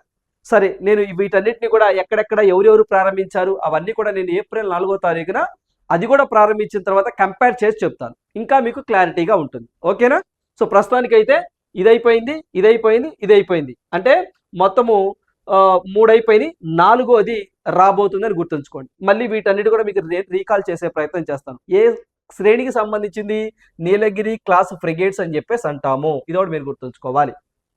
ఓకేనా, సో మరి దీనికి సంబంధించి ఈ యొక్క తారాగిరి సంబంధించినటువంటి సో దీని ఇందాల మనం చెప్పుకున్నాం కదా, దీనికి సంబంధించినటువంటి 6,670 టన్నులు పొడవుందని, 149 సో మీటర్ల పొడవని, సో దాదాపుగా ఓకేనండి సో దీని యొక్క వేగం వచ్చేసరికి 28 నాటికల్ మైల్స్ గా వెళ్తుందని, ఇవన్నీ కూడా మనం ఏప్రిల్ 4వ తారీఖు డిస్కస్ చేద్దాం. ఓకేనా, రైట్. సో నెక్స్ట్ వన్ చూడండి. సో మనకి నెక్స్ట్ వన్ చూసినట్లయితే అడవిని పెంచేలా కాలుష్యం తగ్గించేలా. సో మనకి తెలంగాణకి సంబంధించి ఖచ్చితంగా తెలంగాణ ఆస్పిరెంట్స్ ఉంటే మీరు ఖచ్చితంగా దీన్ని చదువుకోవాల్సిందేనండి. సో మళ్ళీ మేబీ దీని మీద కూడా ఒక వీడియో చేసి చేస్తాను. ప్రస్తుతానికి చూడండి ఏంటి సార్ అంటే అటవీ విస్తీర్ణము ఏంటంటే తెలంగాణ రాష్ట్ర అటవీ విస్తీర్ణము 27,688 చదరపు మీటర్లు. రాష్ట్ర భౌగోళిక ఏరియాలో ఇదంత శాతము 24.69% ఉన్నది. చదరపు కిలోమీటర్లు అయితే మాత్రము 27,688. పర్సంటేజ్లో చూస్తే 24.69%. జాతీయ సగటు 23.59% కంటే ఇది అధికము అంటున్నారు. కరెక్టే కదా. ఫారెస్ట్ కవర్లో తెలంగాణకు 3వ స్థానం ఉంది అని చెప్పేసి అంటున్నారు, అంటే 3వ స్థానంలో ఉంది. తెలంగాణ సోషియో ఎకనామిక్ అవుట్లుక్ 2026 ఈ నివేదిక చెప్పింది. చాలా చాలా important. Telangana socio economic outlook 2026 ప్రకారం తెలంగాణ యొక్క స్థానం ఎంత సార్ అంటే 3వ స్థానంలో ఉన్నది. మరి జిల్లాల వారీగా చూస్తే ఎక్కువగా ఏ జిల్లాలో సో మీరు యొక్క ఫారెస్ట్ కవరేజ్ ఎక్కువగా ఉన్నది అని అంటే సో మనకి ఎక్కువగా 64.64%తో ప్రథమ స్థానంలో సో ములుగు డిస్టిక్ అండి. ఏంటి సార్ అంటే ములుగు జిల్లా అత్యధిక ఫారెస్ట్ కవర్ ని కలిగి ఉన్నది. ఇది ఒక పాయింట్. మరి అదే విధంగా మరి రెండవ స్థానంలో చూసినట్లయితే సో రెండవ స్థానంలో చూస్తే భద్రాద్రి కొత్తగూడెం అండి 41.38%తో భద్రాద్రి కొత్తగూడెం డిస్టిక్ రెండవ స్థానంలో ఉన్నది. ఆ తర్వాత సో మూడవ స్థానం మనం చూసినట్లయితే సో జయశంకర్ భూపాల్పల్లి జిల్లా 41.15%గా ఉన్నది. నాలుగో స్థానము కొమరం భీం డిస్టిక్ 40.24%గా ఉన్నది అని చెప్పేసి అంటున్నారు. సో మరి చిట్ట చివరి స్థానం చూస్తే ఓకేనండి, చిట్ట చివరి స్థానం చూస్తే తెలంగాణ రాష్ట్రంలో ఉన్న జిల్లాలలో కరీంనగర్ డిస్టిక్ అండి. ఇది చాలా దారుణం, 2.29%గానే ఫారెస్ట్ కవరేజ్ ఉన్నది. సో ఆ తర్వాత జోగులాంబ గద్వాల్ డిస్టిక్ 2.32%, హనుమకొండ 3.4%, వరంగల్ 3.53%. టాప్ 4 రాష్ట్రాలు గుర్తుంచుకోండి, బాటమ్ 4 డిస్ట్రిక్ట్స్ అండి, డిస్ట్రిక్ట్స్. ఓకేనా. So top districts, bottom districts 4 గుర్తుంచుకోండి సరిపోతుంది. ఫారెస్ట్ కవర్ ఎక్కువగా ఉంది, ఫారెస్ట్ కవర్ తక్కువగా ఉన్నది. ఓకేనండి. అదేవిధంగా ఛత్తీస్గఢ్ తమ భౌగోళిక ప్రాంతంలో 44.25% అటవీ విస్తీర్ణంతో ప్రథమ స్థానంలో ఉంది. నెక్స్ట్ ఒడిషా ఉంది రెండో స్థానంలో. ఆ తరువాత సో మన తెలంగాణ మూడో స్థానము 24.69%తో ఉంది అని చెప్పేసి అంటున్నారండి. సో ఇదే ఇక్కడ మీకు చెప్పాను, ఎంత 24.69 స్థానంతో సో మూడో స్థానంలో ఉంది అని చెప్పేసి అంటున్నారు. దేని ప్రకారము అంటే ఇదిగోండి, తెలంగాణకు సంబంధించినటువంటి సో ఒక రిపోర్ట్ అండి. సో మనకి తెలంగాణ సోషియో ఎకనామిక్ అవుట్లుక్ అని చెప్పేసి ఆ నివేదికలో చెప్పారు. ఓకేనా. మరి అదే విధంగా ఇక్కడ చూస్తే రైట్, సో మరి తెలంగాణ రాష్ట్రానికి సంబంధించి ఇక్కడ ఒకసారి చూద్దాం. చూడండి, రాష్ట్రంలో అండి సో మనకి దగ్గరగా ఇక్కడ చూస్తే సో మనకి తెలంగాణ రాష్ట్రంలో సో ఒకసారి చూద్దాం. చూడండి, మనకి 2939 పైగా వృక్ష మొక్కలు, 365 పక్షి జాతులు, 131 ఇతర జంతువులు మరియు మృగాలు ఇక్కడ ఉన్నాయి అని చెప్పేసి వీళ్ళు చెప్తా ఉన్నారు. సో ఇదొక పాయింట్ మీరు గుర్తుంచుకోండి, ఎందుకైనా మంచిది. ఓకేనా, రైట్. ఇదండి, సో ఇది అంతా కూడా ఫ్యాక్చువల్ డేటా అండి. సో ఫ్యాక్చువల్ డేటా సో గుర్తుంచుకోండి ఖచ్చితంగా. టాప్ 3 జిల్లాలు ఏంటి అని చెప్పేసి అడుగుతారండి, బాటమ్ ఏంటి టాప్ ఏంటి, right. So according to the so Telangana socio economic outlook 2026 నివేదికలో వీరు చెప్పడం జరిగింది. ఒక్కొక్క రాష్ట్రానికి కూడా ఇలా ప్రతిదీ ఇలా ఉంటుందండి, ఒక్కొక్క సోషియో ఎకనామిక్ రిపోర్ట్ ఉంటుంది. దాంట్లో భాగంగా ఫారెస్ట్ కవరేజ్ ఎలా ఉంది ఏంటి అని చెప్పేసి సో వీళ్ళు లెక్కలు ఉంటూ ఉంటాయి. అవి మన ఎగ్జామ్ పాయింట్ ఆఫ్ వ్యూలో గుర్తుంచుకోవాలి, రైట్. సో నెక్స్ట్ వన్ చూద్దాం. సో ఒక అవార్డు వచ్చిందండి. ఏంటి సార్ అంటే ఎబెల్ ప్రైజ్ అని చెప్పేసి అంటాం. ఎబెల్ ప్రైజ్ మ్యాథమెటిక్స్ రంగంలో విశేష సేవ చేసిన వారికి ఇస్తారు. So then Nobel prize of mathematics అని చెప్పేసి కూడా అంటారు సాధారణంగా. ఎబెల్ ప్రైజ్ గుర్తుంచుకోండి. నిన్నో మొన్నో మనము దేని గురించి అంటే ఆర్కిటెక్ట్ ప్రైజ్ గురించి మాట్లాడుకున్నాం. ఓకేనండి, architect prize, Nobel prize of architect. మరి ఎబెల్ ప్రైజ్ అంటే నోబెల్ ప్రైజ్ ఆఫ్ మ్యాథమెటిక్స్, అంటే మ్యాథమెటిక్స్లో విశేష సేవ చేస్తే ఆ రంగంలో ఈ అవార్డుని ఇస్తారు. మరి ఈ యొక్క అవార్డు గురించి చూద్దాం. చూడండి, సో ఇక్కడ చూస్తే జర్మన్ అండి, ఫస్ట్ టైం ఒక జర్మన్ మ్యాథమెటిషియన్కి ఈ యొక్క ఎబెల్ ప్రైజ్ రావడం జరిగింది. మరి ఇది ఏ దేశం ఇస్తుంది సార్? నార్వే దేశం ఈ యొక్క అవార్డు ఇస్తుందండి. సో మనకి నార్వే దేశం వారు ఈ అవార్డు ఇస్తూ ఉంటారు. మరి దీనికి సంబంధించి ఒకసారి చూద్దాం, బ్యాక్గ్రౌండ్ చూద్దాం. చూడండి, సో దీని యొక్క బ్యాక్గ్రౌండ్ మనం ఒకసారి చూస్తే ఈ యొక్క అవార్డుని సో చూద్దాం. చూడండి, సో యొక్క ఎబెల్ ప్రైజ్ అవార్డు ఏంటుందో ఎబెల్ ప్రైజ్ అని చెప్పేసి అంటామండి. ఎబెల్ ప్రైజ్ అని చెప్పేసి అంటాం. ఎబెల్ ప్రైజ్ ఇది ఏ రంగంలో ఇస్తారు? మ్యాథమెటిక్స్ లో ఇస్తారండి. సో ఏసారంటే మ్యాథమెటిక్స్ అని చెప్పేసి అంటాము, ఆ రంగంలో ఇస్తారు. సో దీన్ని ఇంటర్నేషనల్ ప్రైజ్ ఆఫ్ మ్యాథమెటిక్స్ అని చెప్పేసి కూడా అంటారు. దీన్నే ఇంటర్నేషనల్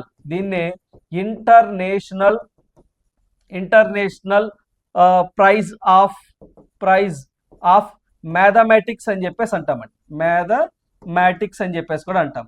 సో దీన్ని నార్వేజియన్ పార్లమెంట్ ఇస్తుందండి. చాలా చాలా ఇంపార్టెంట్. ఎవరిస్తారు సార్ అంటే నార్వేజియన్ పార్లమెంట్ అని చెప్పేసి అంటాము. నార్వేజియన్ పార్లమెంట్ అని చెప్పేసి అంటామండి. పార్లమెంట్ అని చెప్పేసి అంటాం. మరి ఆ నార్వేజియన్ పార్లమెంట్ ఏమని పిలుస్తాం సార్ అంటే స్టాటిక్ పార్ట్ కింద మేము ఉపయోగపడుతుంది. ది స్టార్టింగ్ అని చెప్పేసి అంటామండి. గుర్తుంచుకోండి, the starting, STORTING, the starting అనేది ఏ దేశానికి సంబంధించిన పార్లమెంట్ నేమ్ అని అడుగుతారు. సో మనకి నార్వేజియన్ పార్లమెంట్ అని చెప్పేసి అంటాం. సో వీరు ఈ యొక్క అవార్డుని 2002లో ఏర్పాటు చేశారు. బట్ ఇచ్చింది మాత్రం ఎస్టాబ్లిష్డ్ అయితే 2002, బట్ అవార్డెడ్ అని చెప్పేసి అంటామండి. అవార్డెడ్ అని చెప్పేసి అంటాము 2003 నుంచి ఇచ్చారు. సో ఇది ఇంపార్టెంట్, మీకు ఏర్పాటు చేసింది 2002, బట్ ఇచ్చింది మాత్రం 2003. ఆ 2003లో ఎందుకు ఇచ్చారు సార్ అంటే నార్వేజియన్ మ్యాథమెటిక్స్ అంటే మ్యాథమెటిషియన్ ఒక ఆయన ఉన్నారండి, అనే గణిత నిపుణుడు ఒక ఆయన ఉన్నాడు. ఆయన పేరు నీల్స్ హెన్రిక్ అని చెప్పేసి అంటాం. ఏంటంటే ఆయన పేరు సరికి సో మనకి నీల్స్ హెన్రిక్ అని చెప్పేసి అంటాము. హెన్రిక్ ఎబెల్ అని చెప్పేసి అంటామండి. నీల్స్ హెన్రిక్ ఎబెల్ అని చెప్పేసి అంటాము. వీరు చనిపోయారు. వీరు చనిపోయినటువంటి 200వ బర్త్ యానివర్సరీ సందర్భంగా, ఓకేనండి, అంటే ఆయన చనిపోయి 2003 నాటికి సో మనకి 200 సంవత్సరాలు అవుతుందండి. దాని గుర్తుగా నార్వేజియన్ పార్లమెంటు ఈ ఎబెల్ ప్రైజ్ ఇస్తూ ఉంటుంది. ఓకేనా. నెక్స్ట్, మరి ఈ యొక్క అవార్డు యొక్క క్యాష్ ప్రైజ్ ఎంత సార్? నగదు బహుమతి అని చెప్పేసి అంటామండి. సో ఇది చూస్తే 7 మిలియన్ క్రోనార్స్ అని చెప్పేసి అంటామండి. ఓకే, నాట్ డాలర్స్, క్రోనార్స్ అని చెప్పేసి అంటాము. క్రోనార్ అని చెప్పేసి అంటాం. మరి ఈ అవార్డు తీసుకున్న మొట్టమొదటి వ్యక్తి ఫ్రాన్స్ దేశానికి సంబంధించినటువంటి పర్సన్. సో మరి ఫస్ట్ పర్సన్ ఎవరు సార్? లేదా రిసిపియంట్ లేదా లారెట్ అని చెప్పేసి అంటామండి. సో వారి పేరు వచ్చేసరికి gene pear, gene pear CAIR అని చెప్పేసి అంటామండి. సెర్రీ, సెర్రీ అని చెప్పేసి అంటాం. జిఈఏఆర్ జీన్ పియర్, పిఐఈఆర్ఆర్ఈ, పెరి సెరీ, ఎస్ఈఆర్ఆర్ఈ, సెరీ అని చెప్పేసి అంటాం. సో ఫ్రాన్స్ దేశానికి సంబంధించినటువంటి సో మనకి మ్యాథమెటిషియన్. మరి మన భారతదేశం నుంచి ఎవరు తీసుకున్నారు సార్ అంటే శ్రీనివాస వరదన్ అని చెప్పేసి తమిళనాడు సంతతికి అంటే తమిళనాడు రాష్ట్రానికి సంబంధించినటువంటి వ్యక్తి శ్రీనివాస వరదన్ అనే వ్యక్తి ఈ అవార్డుని తీసుకోవడం జరిగింది. అయితే ఈ యొక్క అవార్డుని మన భారతదేశానికి సంతతికి సంబంధించిన వ్యక్తి అండి. భారత సంతతికి సంబంధించిన వ్యక్తి శ్రీనివాస వరదన్ అని చెప్పేసి అంటాము. శ్రీనివాస ఎస్ఆర్ వరదన్ అని చెప్పేసి అంటామండి. ఎస్ఆర్ వరదన్ అని చెప్పేసి అంటాము, వరదన్. సో వీరు 2007 సంవత్సరంలో తీసుకోవడం జరిగింది. చాలా చాలా ఇంపార్టెంట్. సో చాలా ఎగ్జామ్లు అడిగారు ఈ అవార్డు అందుకున్న మొట్టమొదటి ఇండియన్, ఇప్పటివరకు కూడా ఒకళ్ళేనండి. ఆయన ఎవరు సార్ అంటే శ్రీనివాస వరదన్. సో ఇందులో నిన్నేనండి మనము ఆర్కిటెక్ట్ ప్రైజ్ మాట్లాడుకున్నామా. ఆ ఆర్కిటెక్ట్ ప్రైజ్ అందుకున్న ఒకే ఒక వ్యక్తి ఎవరు సార్ అంటే 2018వ సంవత్సరంలో ఎవరు సార్ అంటే బాలకృష్ణ విఠల్ దాస్ దోషి అని చెప్పేసి గుజరాత్ రాష్ట్రానికి సంబంధించిన. సో అదేవిధంగా ఎబెల్ ప్రైజ్ అందుకున్నటువంటి భారత సంతతికి సంబంధించిన వ్యక్తి ఎవరు సార్ అంటే శ్రీనివాస వరదన్ అని చెప్పేసి అంటాము. 2007 సంవత్సరంలో వీరు అందుకోవడం జరిగింది. ప్రాబబిలిటీ థియరీ గాను అంటే ఓవరాల్ గా మ్యాథమెటిక్స్ రంగంలో విశేష సేవ చేసిన వారికి అవార్డు ఇస్తూ ఉంటారు. మరి ఈ సంవత్సరం చూసే ముందర లాస్ట్ ఇయర్ అంటే 2025 సంవత్సరానికి సంబంధించి మసాకి కషివారా అని చెప్పేసి ఈయన జపాన్ దేశానికి సంబంధించిన ఆయన. సో ఏ దేశం సార్ అంటే జపాన్ దేశానికి సంబంధించినటువంటి వ్యక్తి ఈ యొక్క మసాకి కషివారా ఈయన తీసుకోవటం జరిగింది. ఓకేనా. మరి ఇప్పుడు సో 2026కు సంబంధించి ఇదిగోండి. సో వీరు జర్మనీ దేశానికి సంబంధించిన ఆయన పేరు వచ్చేసరికి జెడ్, జిఈఆర్డి, జెడ్ ఫాల్టింగ్స్ అని చెప్పేసి అంటామండి. ఫాల్టింగ్స్ అని చెప్పేసి అంటాము. సో ఈయన పేరు గుర్తుంచుకోండి, ఎగ్జామ్ పాయింట్ ఆఫ్ వ్యూలో చాలా చాలా ఇంపార్టెంట్. సో ఇదే మీకు తెలుగులో సో మనకి గెడ్ అని చెప్పేసి లేదా జెడ్ లేదా గెడ్ ఏదైనా పర్లేదండి. గెడ్ ఫాల్టింగ్స్ అని చెప్పేసి అంటామండి. ఫాల్టింగ్స్ అని చెప్పేసి అంటాం. ఓకేనండి. FALTINGS ఫాల్టింగ్స్. ఆయన పేరు ఎలా గుర్తుంచుకుంటారంటే మ్యాథ్స్ కదా, తప్పులు పెట్టావు, మ్యాథ్స్లో అన్ని తప్పులే, ఫాల్స్, అది ఫాల్స్ కాదు, ఫాల్టింగ్, ఫాల్టింగ్, FALTING ఫాల్టింగ్స్ అని చెప్పేసి అంటాం. First German. ఓవరాల్గా ఎన్నోవ ఎబెల్ ప్రైజ్ సార్ అంటే ఇది 29వ సో ఎబెల్ ప్రైజ్ అని చెప్పేసి అంటాం. ఓకేనండి. సో ఇతను ఫర్ నంబర్ థియరీ వర్క్ అని చెప్పేసి దాని మీద ఈయన విశేష సేవలు చేయడం వల్ల ఎబెల్ ప్రైజ్ వీరికి రావడం జరిగింది. చూడండి అంటే 2024లో ఎవరు సో మనకి కషివారా, మసాకి కషివారా ఫ్రమ్ జపాన్. 28, 29 అంటే 2026కి సంబంధించి ఎవరు జర్మనీ దేశానికి సంబంధించిన ఆయన సో మనకి గెడ్ ఫాల్టింగ్స్ అని చెప్పేసి అంటాం, వారికి ఇవ్వడం జరిగింది. సో ఆ బ్యాక్గ్రౌండ్ అంతా కూడా క్యాష్ ప్రైజ్, ఏ దేశం ఇస్తారు, ఎవరి పేరు ఇస్తారు, ఎందుకు ఇస్తారు, అవన్నీ కూడా మనం ఖచ్చితంగా ఎగ్జామ్ పాయింట్ ఆఫ్ లో తెలుసుకొని ఉండాలి. రైట్. సో నెక్స్ట్ వన్ చూద్దాం. చూడండి. రైట్. సో నెక్స్ట్ వన్ చూడండి. సో మనకి భూమిక శ్రేష్ఠ అని చెప్పేసి ఒక ఆమె వార్తల్లోకి వచ్చారు. ఏంటి సార్ అంటే భూమిక అంటే అదేదో ఒక సినిమాలో ఉంటుందండి. ఓకేనా. అమ్మాయి నవ్వక అరచింది ఏదో ఉంటుంది చూసారా, ఆ భూమిక వేరండి, ఆమె లేరు కదా ఇప్పుడు. ఓకేనా. అమ్మాయి నవ్వగా మతి తప్పి కుర్రోళ్ళే మంచాన పడ్డారండి, ఆ భూమిక కాదండి, ఈమె వేరు. ఓకేనా. ఈమె పేరు భూమిక శ్రేష్ఠ అని చెప్పేసి అంటామండి. ఎవరు సార్ ఈమె అంటే నేపాల్ పార్లమెంట్లో అడుగు పెట్టబోతున్నటువంటి ఫస్ట్ థర్డ్ జెండర్ అండి, అంటే స్వలింగ సంపర్కురాలు అని చెప్పేసి అంటాం. చూడండి. మరి నేపాల్ అనగానే మీకు గతంలో కూడా నేను చెప్పాను 2023 సంవత్సరంలో ఫస్ట్ మన సౌత్ ఏషియాలో సేమ్ సెక్స్ మ్యారేజెస్కి లీగలైజేషన్ చేసినటువంటి మొట్టమొదటి దేశము నేపాల్ అని చెప్పేసి అన్నానండి. మామూలుగా ప్రపంచంలో మొట్టమొదటి దేశము 2001లో నెదర్లాండ్ అని చెప్పేసి అన్నాం. సేమ్ సెక్స్ మ్యారేజెస్కి పర్మిషన్ లీగలైజేషన్ చేయటం అంటే పెళ్లి చేసుకోవచ్చు, అంటే ఇద్దరు అమ్మాయిలు పెళ్లి చేసుకోవచ్చు, ఇద్దరు అబ్బాయిలు పెళ్లి చేసుకోవచ్చు, ఏదైనా చేసుకోవచ్చు. అలా 2000 ఏదైనా పెళ్లి. సో 2001లో ఫస్ట్ నెదర్లాండ్. మరి తర్వాత వచ్చేసరికి మన ఆసియా ఖండంలో ఫస్ట్ దేశం 2019లో తైవాన్ దేశం. తర్వాత సౌత్ ఏషియాలో ఓకేనండి 2023 నేపాల్. సౌత్ ఈస్ట్లో 2024 ఏంటి సార్ అంటే థాయిలాండ్ అని చెప్పేసి అన్నాను. మరి అలాంటి సో నేపాల్కి సంబంధించి ఫస్ట్ ట్రాన్స్జెండర్ ఉమెన్ అండి. యాక్చువల్గా వీరు బై బర్త్ మెయిల్గా పుట్టారు, అంటే మెయిల్. ఆ తరువాత ఆమె నేను మెయిల్ కాదు ఫిమేల్ అవసరం లేదు, నాకు ట్రాన్స్జెండర్ అంటే ఏదైనా ఓకేనా. సో అలా వారు ట్రాన్స్జెండర్గా ఉన్నారు. అదేవిధంగా నేపాల్లో ఎల్జీబీక్యూ అని చెప్పేసి అన్నానండి, అంటే లెస్బియన్ ఓకేనండి, గే, బైసెక్సువల్, క్యూర్, ఎల్జీబీటీక్యూ అని చెప్పేసి అన్నాను కదా, వాళ్ళ హక్కుల కోసము ఈమె పోరాడుతూ ఉంటుందట నేపాల్లో, మన భారతదేశంలో కాదు ఓకేనా. సో అందువల్ల రేపు మీకు ఎగ్జామ్లో భూమికా శ్రేష్ఠ రీసెంట్గా సో మనకి ఏ దేశానికి ఫస్ట్ ఉమెన్ ఎంపీగా అడుగు పెట్టబోతున్నారు లేదా అడుగు పెట్టారు అని అడుగుతారు, నేపాల్ అని చెప్పేసి గుర్తుంచుకోండి. సో భూమికా శ్రేష్ఠ 37 years old, ఎల్జీబీక్యూ చెప్పాను కదండి, lesbian, gay, bisexual, transgender, queer, so rights activist, has made A history by becoming the Nepal's first transgender, Nepal's first transgender women member of parliament గా సో ఈమె కాబోతుంది. అయితే ఈమె పొలిటికల్ పార్టీ సో ఖచ్చితంగా అడుగుతారండి. అదే మనం గతంలో మాట్లాడుకున్నాం కదా, బాలేంద్ర షా అని చెప్పేసి ఒక పొలిటికల్ పార్టీ అని చెప్పి, సో ఓకేనా, ఆయన కూడా పిఎం కాబోతున్నారని, ఇంకా అవ్వలేదని, అంటే అఫీషియల్గా ప్రమాణ స్వీకారం చేయాల. సో మరి ఆ పార్టీకి సంబంధించిన ఈమె ఆమె యొక్క పొలిటికల్ పార్టీ ఏంటి సార్ అంటే రాష్ట్రీయ స్వతంత్ర పార్టీ, రాష్ట్రీయ ఏంటంటే రాష్ట్రీయ స్వతంత్ర పార్టీ అని చెప్పేసి అంటామండి, స్వతంత్ర పార్టీ అని చెప్పేసి అంటాము ఆ పొలిటికల్ పార్టీకి సంబంధించినటువంటి ఆమె ఓకేనా. సో ఈమె యొక్క బయోగ్రఫీ కూడా ఉంది, ఆటో బయోగ్రఫీ, సో బుక్ కూడా రచించారండి ఈమె. సో ఏంటండి ఈమె యొక్క భూమిక, ఆమె యొక్క ఆటోబయోగ్రఫీ బుక్ పేరండి. సో ఏంటంటే Bhumika autobiography, autobiography, autobiography of third gender అని చెప్పేసి అంటామండి. జెండర్ అని చెప్పేసి ఒక అంటే తను థర్డ్ జెండర్గా ఎందుకు మారాల్సి వచ్చింది ఏంటి అని చెప్పేసి తన జీవితం మీద ఆమె సొంతగా ఒక బయోగ్రఫీ పుస్తకాన్ని కూడా రాసుకుంది.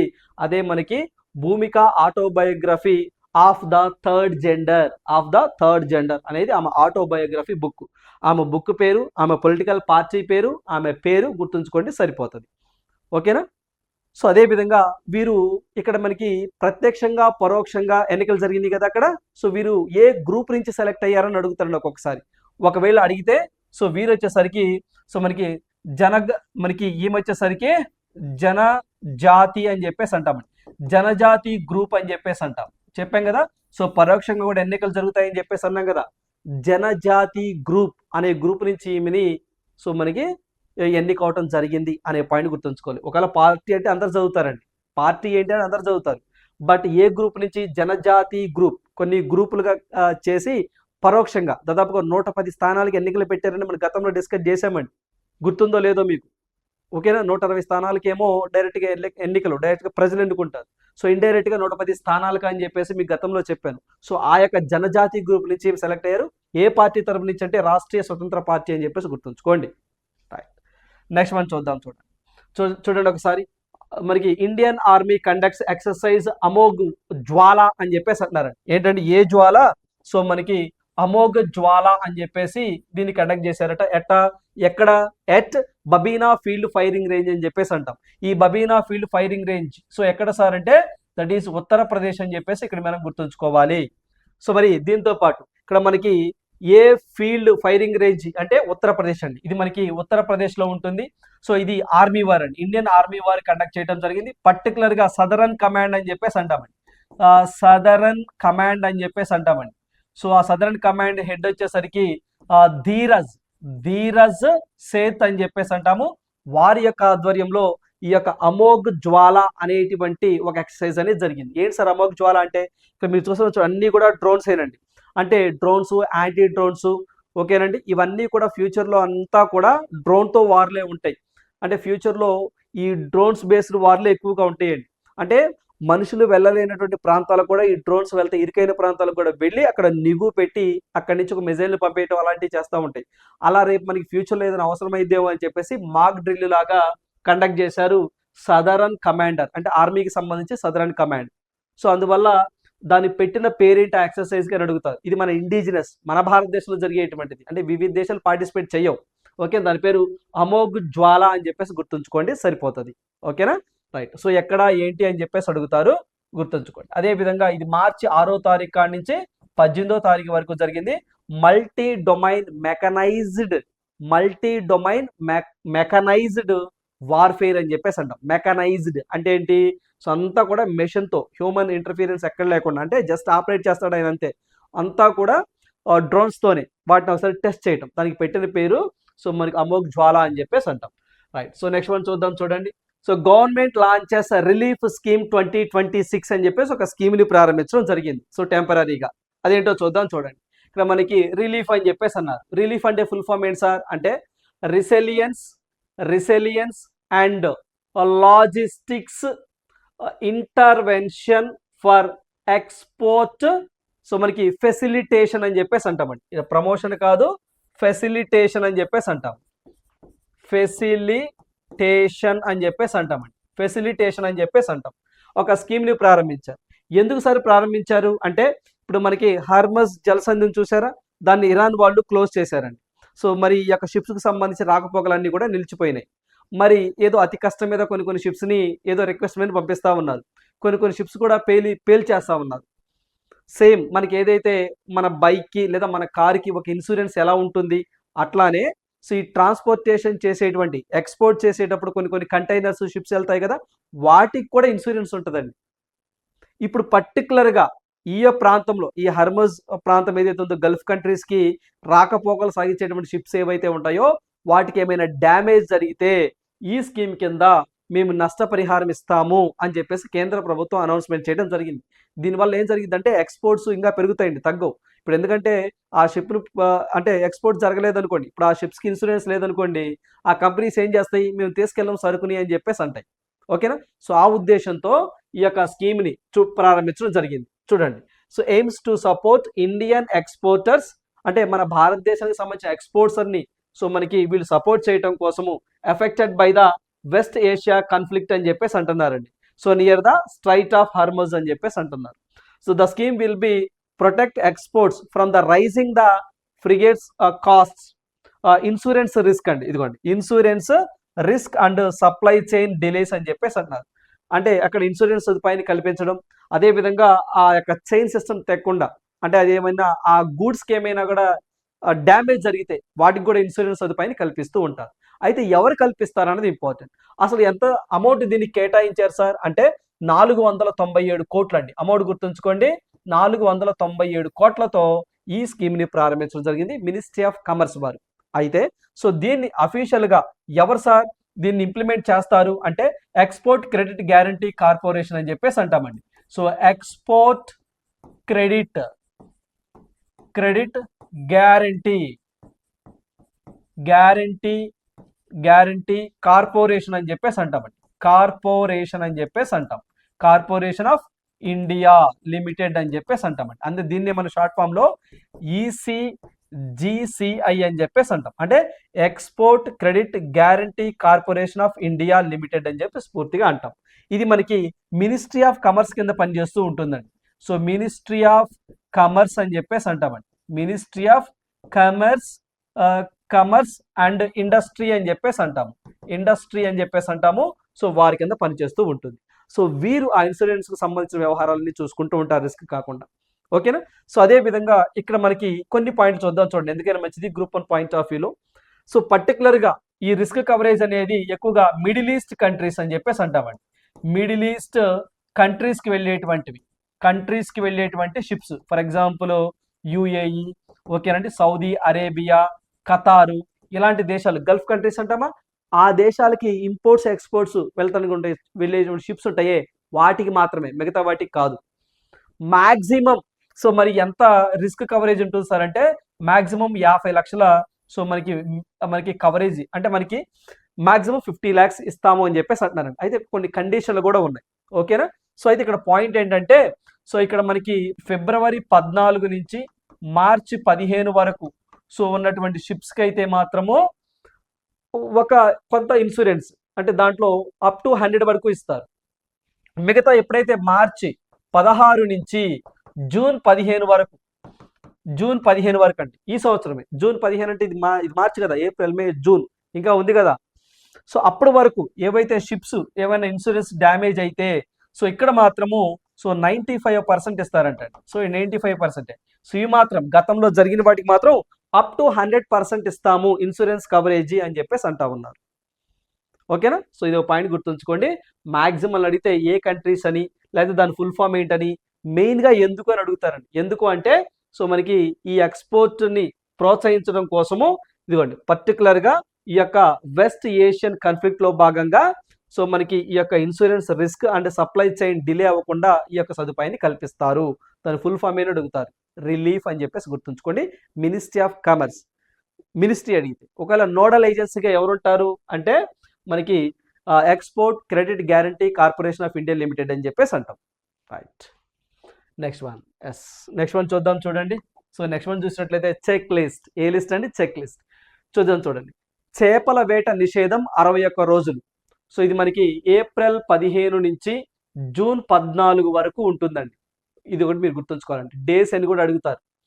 సముద్రంలో మత్స్య సంతతి వృద్ధిలో భాగంగా కేంద్రం ఏటా 61 రోజుల పాటు సముద్రంలో చేపల వేట నిషేధిస్తుంది. అయితే మనకి తూర్పు తీరంలో అంటే ఈస్టర్న్ వెస్టర్న్ అని ఎట్లా అవి కూడా ఇంపార్టెంట్. తూర్పు తీరంలో అయితే మాత్రము ఏప్రిల్ 15 నుంచి జూన్ 14 వరకు నిషేధం ఉంటుందండి. తూర్పు మన సైడ్ అంటే లైక్ ఒడిషా, ఆంధ్రప్రదేశ్, ఇటు శ్రీలంక, మనకి ఇటు తమిళనాడు ఇటు సైడ్. ఓకేనా? సో ఇటు సైడ్ వచ్చేసరికి అంటే పశ్చిమ తీరం అని చెప్పేసి అంటామండి. అంటే ఇక్కడ మనకి జూన్ 1 నుంచి జూలై 31 వరకు కూడా సో ఇక్కడ నిషేధం ఉంటుంది. సో ఓవరాల్గా అడిగితేనేమో ఇది చేయాలి. సో ఎన్ని రోజులు అడిగారు? పర్టికులర్గా తూర్పు తీరం పశ్చిమ తీరం అని అడిగారు అనుకోండి మళ్ళీ మారిపోతాయి. సో గతంలో కూడా అడిగారు దీని మీద క్వశ్చన్. కావాలంటే మీరు ఒకసారి గ్రూప్ 1 గ్రూప్ 2 పేపర్ చెక్ చేయొచ్చు. రైట్, సో నెక్స్ట్ వన్ చూద్దాం. Question for you. ఈ ప్రశ్న మీకోసమే. Who was the first women to become the chief election commissioner of India? మరి ప్రస్తుతం జ్ఞానేష్ కుమార్ గారు ఉన్నారు, ఉత్తరప్రదేశ్ రాష్ట్రానికి సంబంధించినటువంటి వ్యక్తి. మరి first women chief election commissioner of India ఎవరు అని చెప్పేసి అంటున్నారండి. సో దీనికి సంబంధించిన సమాధానాన్ని మీరు కింద కమెంట్ బాక్స్లో కమెంట్ చేయండి. ఓకేనా? రైట్, సో ఇవి మై డియర్ ఆస్పిరెంట్స్ ఈ రోజు ఉన్నటువంటి ఇంపార్టెంట్ కరెంట్ అఫైర్స్. సో రేపటి కరెంట్ అఫైర్స్లో మళ్ళీ మీట్ అవుదాం. Thank you, all the best, good night.